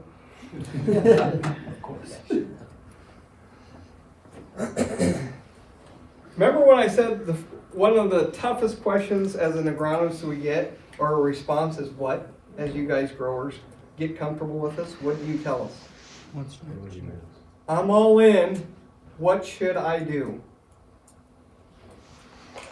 I was doing an answer plot and this guy is data driven. He comes up to me and he goes, all right, Mark, what do I do? Start getting goosebumps, sweaty. And so then he leaves and the agronomist goes, don't mess it up. Right? Just being real with you, that's what it is. Okay, so we meet with him and we start walking through processes, asked him, got the basics of what he's doing. I shouldn't say basics, that was wrong. Got the management practices that he's using on this field on these 2 fields he wanted to look at. Okay. What he's doing for total P, total K, and how does he do it? Where does he apply it? And look at how he can manage it with different ways. Okay. So on this bottom is when we split out the different components when it comes to yield. But this is how we get there. So he goes, all right, I'm in, what should I do? This happened in 2016, I was talking about it. 2017, he applied some things that we sat down at the table and said, all right, I'm okay, I'm willing to do something. One thing is, he says, Mark, I've done starter, I just don't think it does what? Hey, right? He goes, I got it, I use it, I just sometimes don't think it pays. Okay. Where should we see a value of starter at on the yield potential component? Rose. Okay, let's think through that. I also threw in, so what we did here is, way to explain this one here, there's 2 greens. The dark green is the Pioneer Low Fertilizer, or FERT program, and the Pioneer High FERT is this lighter green. Okay. Then next, he did a decal low FERT and on the red, and then the blue is the decal high FERT. So he's got 2 hybrids. What do you see out of the difference between the 2? This is where you guys always usually jam me up. Well, it looks like I should plant what? I said, well, in this case it looks that way, right? So we'll just keep that, okay? But what I did was, he goes, all right, let's do something. I said, well, you know what? I'm a believer because when we started this meeting out, what % of the high yield guys were using starter? 81. 85%. Versus all other entries was at what? 66. In the mid-60s. And then if I take that into some areas, am I even at 60%? No, they're seeing something we should see, right? This kernel's around. So what we did is we sat down and say, okay, I'm glad you have a starter, we're gonna utilize it. So in that starter, we're gonna use a regular starter that has NPK, sulfur, zinc, and some manganese, and we're gonna put in a plant growth regulator, a SendSL. Okay? So we did that. Here's rows around. The rows, and so what he did was, him and his agronomist went out and they did 10 spots at 20 plants per spot. Is that a reasonable sample size? I don't think it's too bad. It could be always more, but that's what comprises this data. At the low, without the starter, was an average of 15.6 around. When we added the starter, it went up to 18. Is that a positive or negative response? If I was dropping 36K, what would that equivalent to if I added 2 more around on the standard length ear? How many bushels? 10%. So roughly on that math, that'd be at the low 20s. 22 or so, 23 bushel, you get a response. So keep that in mind, because if you guys like math, you can figure the yield. I'm not going to give you the yield, but you can find it right here. Okay? Now the decal was 16.7 versus 17.8. So did it look like we have a help with the starter? And he's got soil levels that were in the 40s and 50s for P, and the PK levels were in the 300 plus. Is that high or low? We might think so, but do you think maybe these high yield guys would think that's high? No. Average maybe, I don't know. I mean, right, they all have their different thoughts. Okay, next, he has fertigation. We said at V12 and VT, we're gonna use a product called, and we mix this together, 26033. Now, how do we break that down? What does 26033 mean? Okay, well, let's read this. 26 stands for what nutrient? Nitrogen. And what percent? 26. Okay. 0 represents? Phosphorus. Okay, so 0 phosphorus. 3 and 3? Okay, so in this fertigation event, we have nitrogen, potassium, sulfur. He used to do just straight nitrogen, then he did some what we call 28-005, so N and S. But why we do these components of potassium and sulfur is the plant will take up primarily your nitrogen in the form of nitrate, NO3. It also can take it up in the form of ammonium as well as urea, but it's not as easily taken up in the plant that way. So the primary form of nitrogen we get taken up is NO3. So the plant takes it up in that form, but then it has to do what? Change the form. So you have to make an enzyme called nitrate reductase, and then it changes into nitrite, then nitrate reductase, which then changes it back over to ammonium. God just plays tricks on us how this works, right? But that's how that plant's using it. And to start those enzymes, sulfur and potassium are important in that process. So do you think I'm trying to add the P and S in there on a just strictly fertility level, or do you think it's because of the process that happens? It's a process. So let's think this way. So look at this. Yes? Wouldn't this be a good time to hit it with boron too? It sure would. Did you see my other slide? No. Oh. Keep that in mind. Hopefully we'll address that. Okay? So that's what we did here. 26033. Rows long. We go from 36.6 to 38 in the Pioneer. 35.8 on the decal to 37.2. Did we improve? Yes. Yep. Next, I go to aborted. So sometimes I don't explain this. I didn't in a couple other meetings. What I mean by aborted, you got your ear here. Once you get done with pollination, the stresses come on. Even though it fertilized it, if stresses happen, what happens? We call it tip back, right? And as that tip back happens, we now have just lost that kernel of being any value for us. So they went out and that is what they counted. Now pay attention here. On the low FERT, we only had a 6.4 abortion, but on the high FERT, we had 22.5. How happy are you with me right now? Or do you have a question to ask me? Yeah, why did you get back? Yeah. That's when the agronomy shoes go, well, geez, I need to phone a friend, right? Those types of things. Go to the research, go to the studies. What nutrients are, or what could potentially have happened? Let's think about it. What could be affecting this? Well, weather could have got cloudy, didn't get photosynthetic activity, some nutrients could have been a problem, could have had some stresses, right? So think through that while we're walking through that. That's what's happening. Skips now. As you got that ear along through there, has anybody picked the ears and then you go around or you have them merged together or you just have a blank skip? Have you seen that on that ear? That's what they were counting. So they went out there and they counted skips. On the low FERT, they had 17.7 versus 6.5. On the decal, 15.7, 4.9. Did we help ourselves with the extra fertilizer?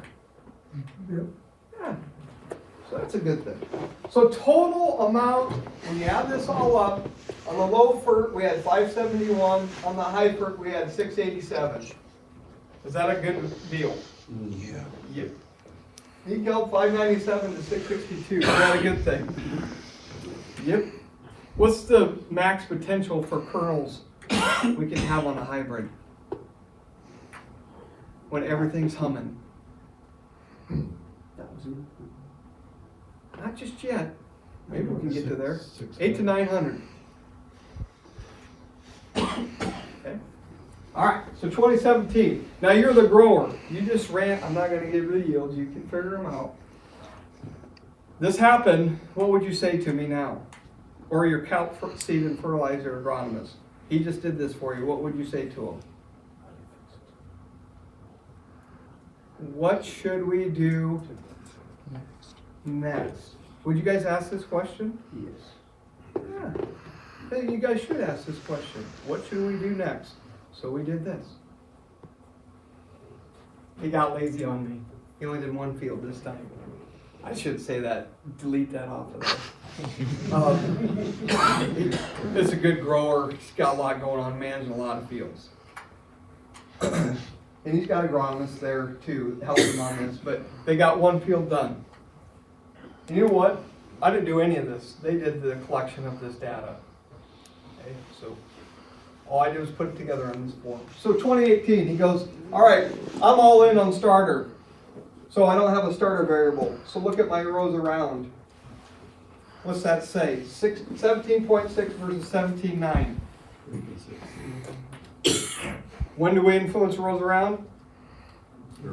Or when should we influence it? Clear up to V6. I tell you to start initiating at V4. See? So those are some things we want to pay attention to right there. Now, rows along. I go from 38 to 42. Did we increase again? Yep. Now what did we change? Right here.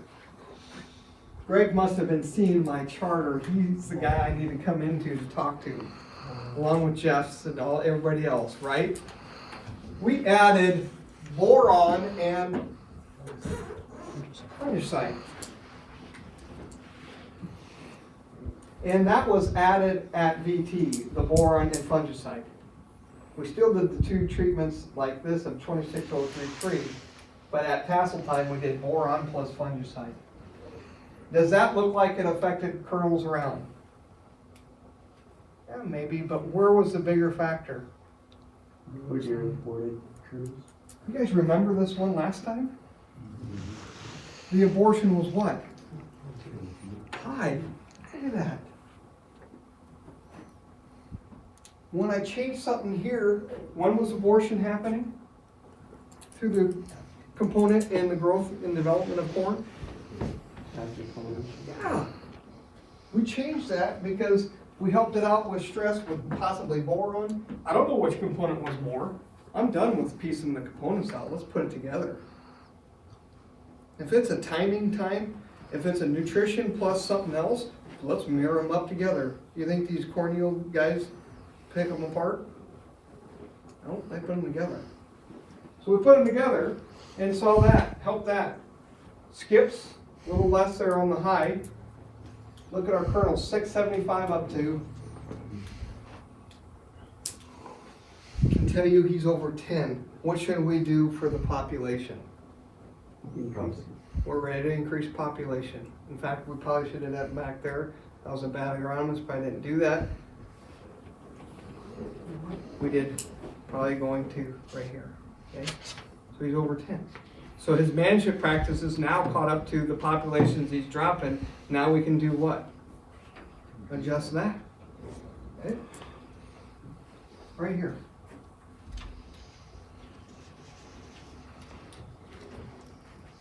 What do we think? What's going through your minds?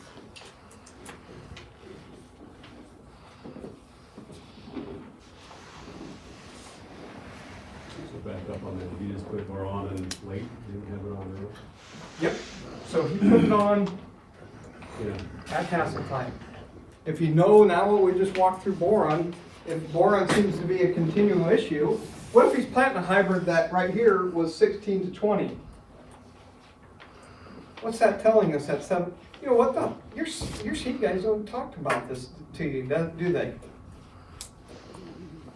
And I always hear this too. I want to see a little what on my ear? Have you ever heard this? I want to see a little. Ear retention. I don't want to see any tip back. I don't. I want that filled clear out the tip no matter what. Because I'm a nutrition guy. It's supposed to have kernels clear out to the tip. It might be struggling more so on some hybrids than others, but our job is to what? Fill it out to the tip. Absolutely. So if this is a 21, we got some room to do here, don't we? And if you guys ever start counting kernels along, where's most of our average of our ears get to be for kernel long? 35. 35, 36, 38, somewhere in there, right? Depending on pop as well as some other things right in there. If you're consistently coming in at 30, what can you do here? Well, we better be playing in this game, right? If we've got a high kernels around, we can play here a little bit now. These are some things that are tough to work in. But I can tell you it's a killer. This was a killer back here. Would you agree? Mm-hmm. Yes. That was a killer. If he wasn't recording this, he'd probably be a little upset with me because, well, it still yielded, but we didn't see as much as what it could have. That didn't help us for what? Next year when you say, all right, agronomist, what's next? To help us, to help you guys, doing some of these measurements is going to help us with doing that next advisory, especially around nutrition. But we got to break it apart on some of this. So some of you guys that are getting 36 long look pretty good. But if you're planting hybrids that are 16 to 18 or 16 to 20 around, and you're consistently lower on the 16s, where should we work at? And so to work on that is where? Start or do something early season, right? That's how we work in that. I haven't seen a lot of the yield guys break it apart like this. Maybe it's because they're showing probably too much for us. I'm sure they're measuring some of this. But we can do the same thing right here. And it also helps us on where to help put our time and energy right here. You know what? This only happened. When do you think you took all this measurements? Yeah. It wasn't the best thing during season. You know what my recommendation was to them? All right, let's do some tissue samples, soil samples. That's what went through my mind. And I told them, all right, so I want you at V5, do soil samples, tissue samples. V8, V9, do soil tissue samples. What do you think he'd said to me when I started getting into that? Whoa, whoa, whoa. Time out. What? I got other things going on. And he did, and he looked at it as agronomist, and the agronomist goes, it's not my idea, it's yours. I don't have time. Right? We don't all have lots of time, but he did this at R3. The other guys are doing something weekly, I'm sure. But, geez, if all you're gonna do, you know how fun it would be? Go to your best field, do these types of measurements, and go to your worst field. Or if you're doing something different with some different applications, measure it this way. Help out that direction. Okay? Other thoughts or questions? Yes, Greg. And maybe you can't answer this, but they speak a lot about sunshine, how that your plant is a living thing and producing chlorophyll is its main objective. How much does sunshine versus cloudy days affect your nutrient uptake? Well, so if it just depends, if our plant's stressed and we get cloudy days to relieve us of stress from heat, could be helpful because it's trying to recover. But most generally, if we're not getting clear sunlight, we're not getting uptakes of our nutrients. If we're not having movement in that plant, we're not effectively growing like we should. So ideally, we want as much sunlight as we can with zero moisture stress to help it flowing through there. You look at our plants that we grow today, they're not as high as we would like them on photosynthetic activity, which drives photosynthase, which drives yield potential. And the way you're going to start working on getting that improvement is with things like biologicals, biostimulants, plant growth regulators. In my opinion, mirroring that up with nutrition. And then if you want to go one more step, mirroring them up with fungicides or things like that.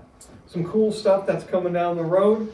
We're going to be looking at with some other companies' information is, or not information, but products is, we're actually looking at some seed treatments that are staying active clear up to V12, V14 to protect the plant from diseases. Oh my gosh. Now what happens to our early conversation around that early fungicide? Does that affect it? That would, wouldn't it? These are things that are going to be hitting you. But you know what you should be thinking about is this type of components, because then you can bring a value more to those types of products, can't you? You know? Some of the toughest thing when I was an early seller, I'd come out to you and say, hey, you got to try this. What? One product. One thing that I've been able to do within the Answerpot system is tie the products together into a system. That's where we need to look at is how's the system, where do you need to manage the system, and then scorecard it. So do you think anytime you put nitrogen on, you should have some potash with it? Yeah, I think you guys, if you're looking at nitrogen efficiency, who mentioned there was seed treatment of molybdenum? Battery. Or you could put battery acid on it. They're looking at efficiency around nitrogen on that, as well as some other things. But if you're putting nitrogen on, bare minimum, make sure you have sulfur with it. If you're wanting to step to the next level, add some potassium with it on a side dress application. Not a lot, just within some ratios. If you're looking at increasing your phosphorus uptake, have zinc with it. That's another one. Have those two together. Also, if you can do it, have boron with that. These things play together to enhance the whole system. That's what we want to look at. So mirroring these things up together pays dividends. It's not anymore, I don't necessarily think anymore we need to go out there and say, yep, I'm side dressing corn, I got my nitrogen. It should be, yes, I'm side dressing my corn, but I'm adding nitrogen, potentially potash, as well as sulfur with it. Having them together. And also knowing the timings with some of these. Yes, Greg? We get this question a lot, and I know we always work through it, but when we side dress, we use a lot of dry, burn some holes in some leaves. Got a lot of people saying, well, you're pushing for higher yields, you can't have those off day with a plant. So, does that really affect it, or is the nutritional value better getting it on? Were you planning on doing a side dress? To where you're potentially gonna become short of the nutrients you're applying, Yes. i.e. nitrogen, sulfur, whatever you're playing in. Yes. If you plan on it, you're probably more detrimental if we don't put it on, even with the burn. And they say it's more cosmetic. Yeah, I'm not a favor of it. How do we minimize the plant burn? What can we do? Get rain. Get rain right away, right? Or turn the pivot on? Or what's some other things? If it's a humid day, what should we do? Wait, Wait. Or if it was a dewy morning, what should we do? wait. Wait till what? Till it dries up, the crown in there dries up. Those are some things we can just to minimize it, but I think ultimately, if we're planning that application, we need to do that application. Or, one thing that could be helpful too is if we've got like ammonium nitrate, it's got nitrate and ammonium. What's the percent between that? Not a trick question. 50-50. 50-50 is the nitrate, 50 in ammonium. If that's the case, and it takes a while for it to convert over, potentially, we could do what with our application? Go a little earlier, right? We could adjust that. Do we see as much burn on earlier or shorter corn? No. Nope. We see it mainly a lot when we get out to here, don't we? Or we could come into now as maybe try a different application method if we're worried about it. But we now know we can't get over it as fast. But those are some things to think about. We can effectively change that with the type of product we're using, the timing of it, right? Plant growth stage, as well as the conditions when we're going to apply that to minimize that leaf burn as we can. Yeah, I think we're probably hurting it, but if we plan that to do that, that's way worse if we don't get it on. Especially we've been getting lots of rain. We need that extra, we need to put it on. Did I answer that well enough, Greg? Yes. Anybody growing soybeans? You said no? I don't like growing them either. The darn crop doesn't respond like it should. Anybody thinking about doing different things on soybeans? Let's shut this thing off. Shout it out. What do you guys plan on doing? Lower populations. All right. Why is that? Just seems to be not planting less seeds and getting the same or better yields. Okay. Less disease. Less disease. Like maybe what? White mold. White mold, primarily, right? We're letting that canopy open up with less plants in there. If we're gonna do, and if you read a lot of what people are doing with population on beans, and we're gonna reduce population on beans, do they take those dollars and put them in their pocket? No. They do them where? They adjust where they're spending them and put them somewhere else, right? Most of the time. So if you're gonna adjust your population in soybeans, my next question is what are you gonna do then?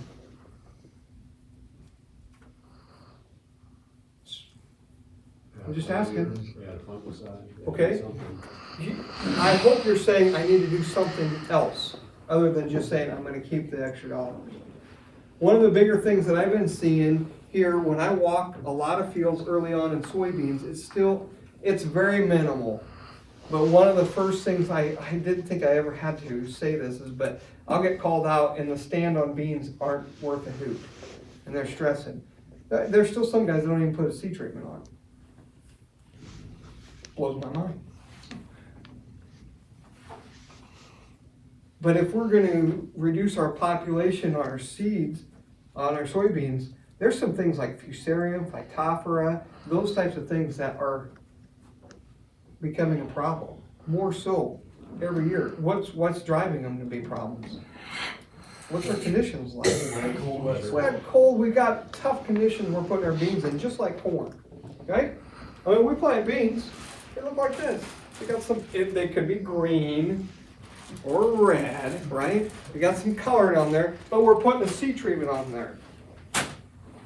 There's value in these seed treatments. Make sure you know what types of treatments you're putting on. And don't short yourself on seed treatments. The metalaxyl, the mefenoxam, or sedexanes, these all help. Make sure you have an insecticide with it too. Bean leaf beetle. If you're out there planting early, good mate. Don't be the first guy to inherit all the bean leaf beetles. Because where do they go to first? The first planted, first up, what? Oldest beans, right? Neighboring. Yeah, let your neighbor plant first and then come back and plant, right? But focus on that. Okay. There's some neater things with these seed treatments you're going to be getting confronted with is there's some biologicals as well that you can start be putting on there. Some that they call SAR system. You guys are familiar with SAR? Systemic acquired resistance. And what it does is it signals and enhances plant defense genes within the plant. So write that down. There could be some potentials there for you guys that are already there. One thing that I'm thinking about is, some places you might kick me, sometimes you might say, I've heard enough of these. How about I heard of soybean gall midge? I wish they never saw my fields. They seem to. We drop our population, we have soybean gall midge. What's that happening now for us? You guys are laughing because you've seen it. The thing with these little buggers is a seed treatment going to be advantageous for us? Some of the coolest things that I got from these guys here is there's a potential thought. You scratch your head.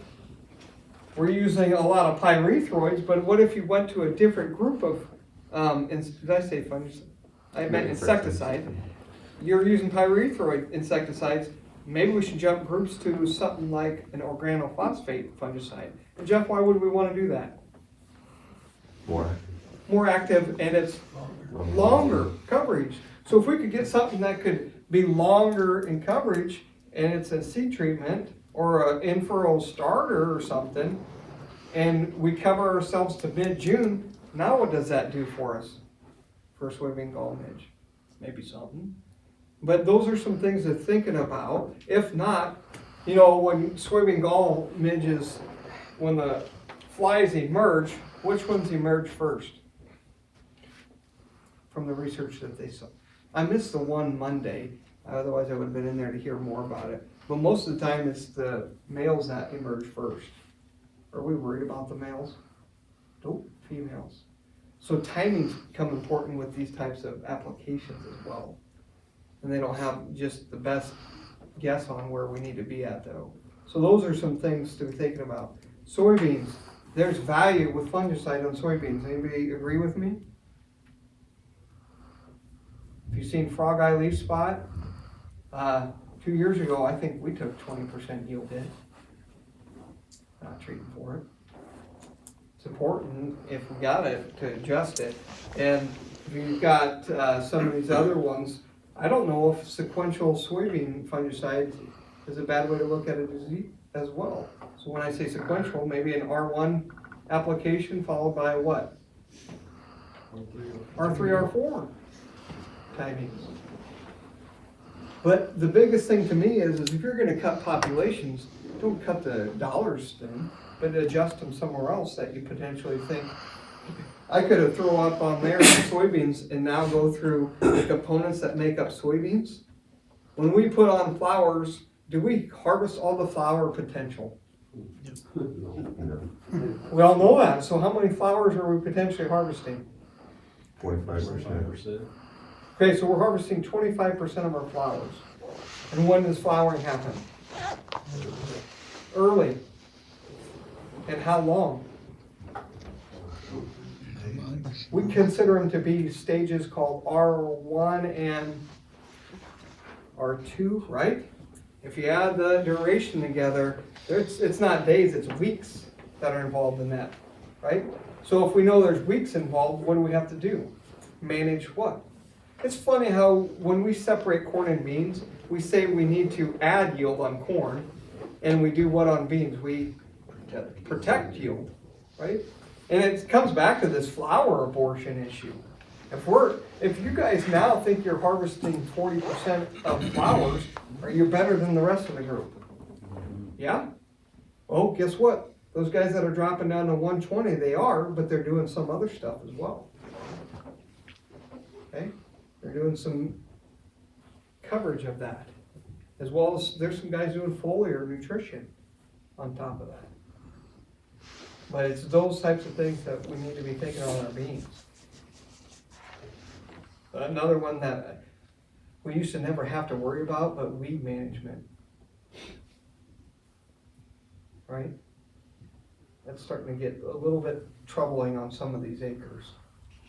Especially on some manure out there. You guys, it's fun coming here looking at the trials that these guys had, but some of you guys are raising 80 to 90 bushel beans. I don't get to 100. Well, save some flowers. Start looking at that. You look at that as well as some nutrition that plays within flower retention. Okay. It's a blast coming doing these meetings. We don't say we have all the answers. What's fun about it is as we collectively sit down and go over some of these things, this is where the fun comes into. We really appreciate your guys' investment here this afternoon. If you want to ask your Kaup Seed Fertilizer agronomist, I'm all in, right? You guys are gonna ask that? What do I do? Ask them that. And then next year, what will you ask? What's next? What's next? That's a partnership. That's what we want to do here.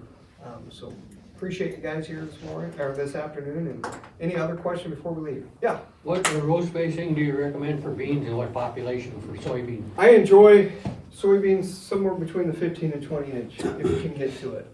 What do I plant mine at? 30. So I'm not doing what I'm saying, but we don't have enough acres of beans to worry about. I like that 15 to 20 inch soybeans. What Off a population? lot of data that we're seeing. What population? Are you going to manage it with a good seed treatment Best as I can. and any insecticide stuff? I think we can get into that 130, 120. I think we can. But let's manage them. I've seen guys go backwards when they drop population because then they didn't do other things within the management processes, and then we just dropped our total potential because we didn't protect the beans that we have left. So I like that. Now, when you're talking population, you're talking harvest, right? So I'm talking, I think we can get by with 130 planted. What are you gonna end up with then? Well, tell me the conditions you're planting. 100,000? I think you can, with good seed treatment and with the protection you're gonna do, I think we can hold that to 110, 115. If you can do that, a final population of 110, 115 is where I think we need to be. That's probably a better thing to kick back to you. Irregardless of what we're dropping, let's manage to keep a population of, harvest population of 110, 115. That's where I want us to be. Is that fair? And from there, adjust off. We get hailstorms and stuff here too, that kinda. Yeah. Well, and you know, another thing is if you're getting aggressive with your early pre-emerge soybean herbicides, you can do what? Ding your beans a little bit too, off of these group 14s potentially. That doesn't hurt the yield? Oh, I said it could. Yep. Did I say it didn't? No. Okay, yeah, it can stunt those beans. Guys, think about the last 2 years. What's been our growth of our soybeans in the month of June? I tell you what, in 2018, it was the talk of the coffee area. I could go to any coffee station in eastern Nebraska, and you guys would be, none of you guys, you were out working, but the other farmers would be in the coffee saying, man, do your beans look like they're growing? I don't think mine are, me neither. They just seem like they stand still, right? Mm-hmm. So it's those types of things we got to think about and measure when we can. And you know, the worst thing to do is throw some things on there that impact growth and development. So yielding 30-inch rows wouldn't be as good as 15. Overall yield, if you're in high yield, there's value to go to a narrower row than 30-inch. Off of all the data, off of a lot of trials, there's value from going 30 and less than 30-inch on high yielding soybeans.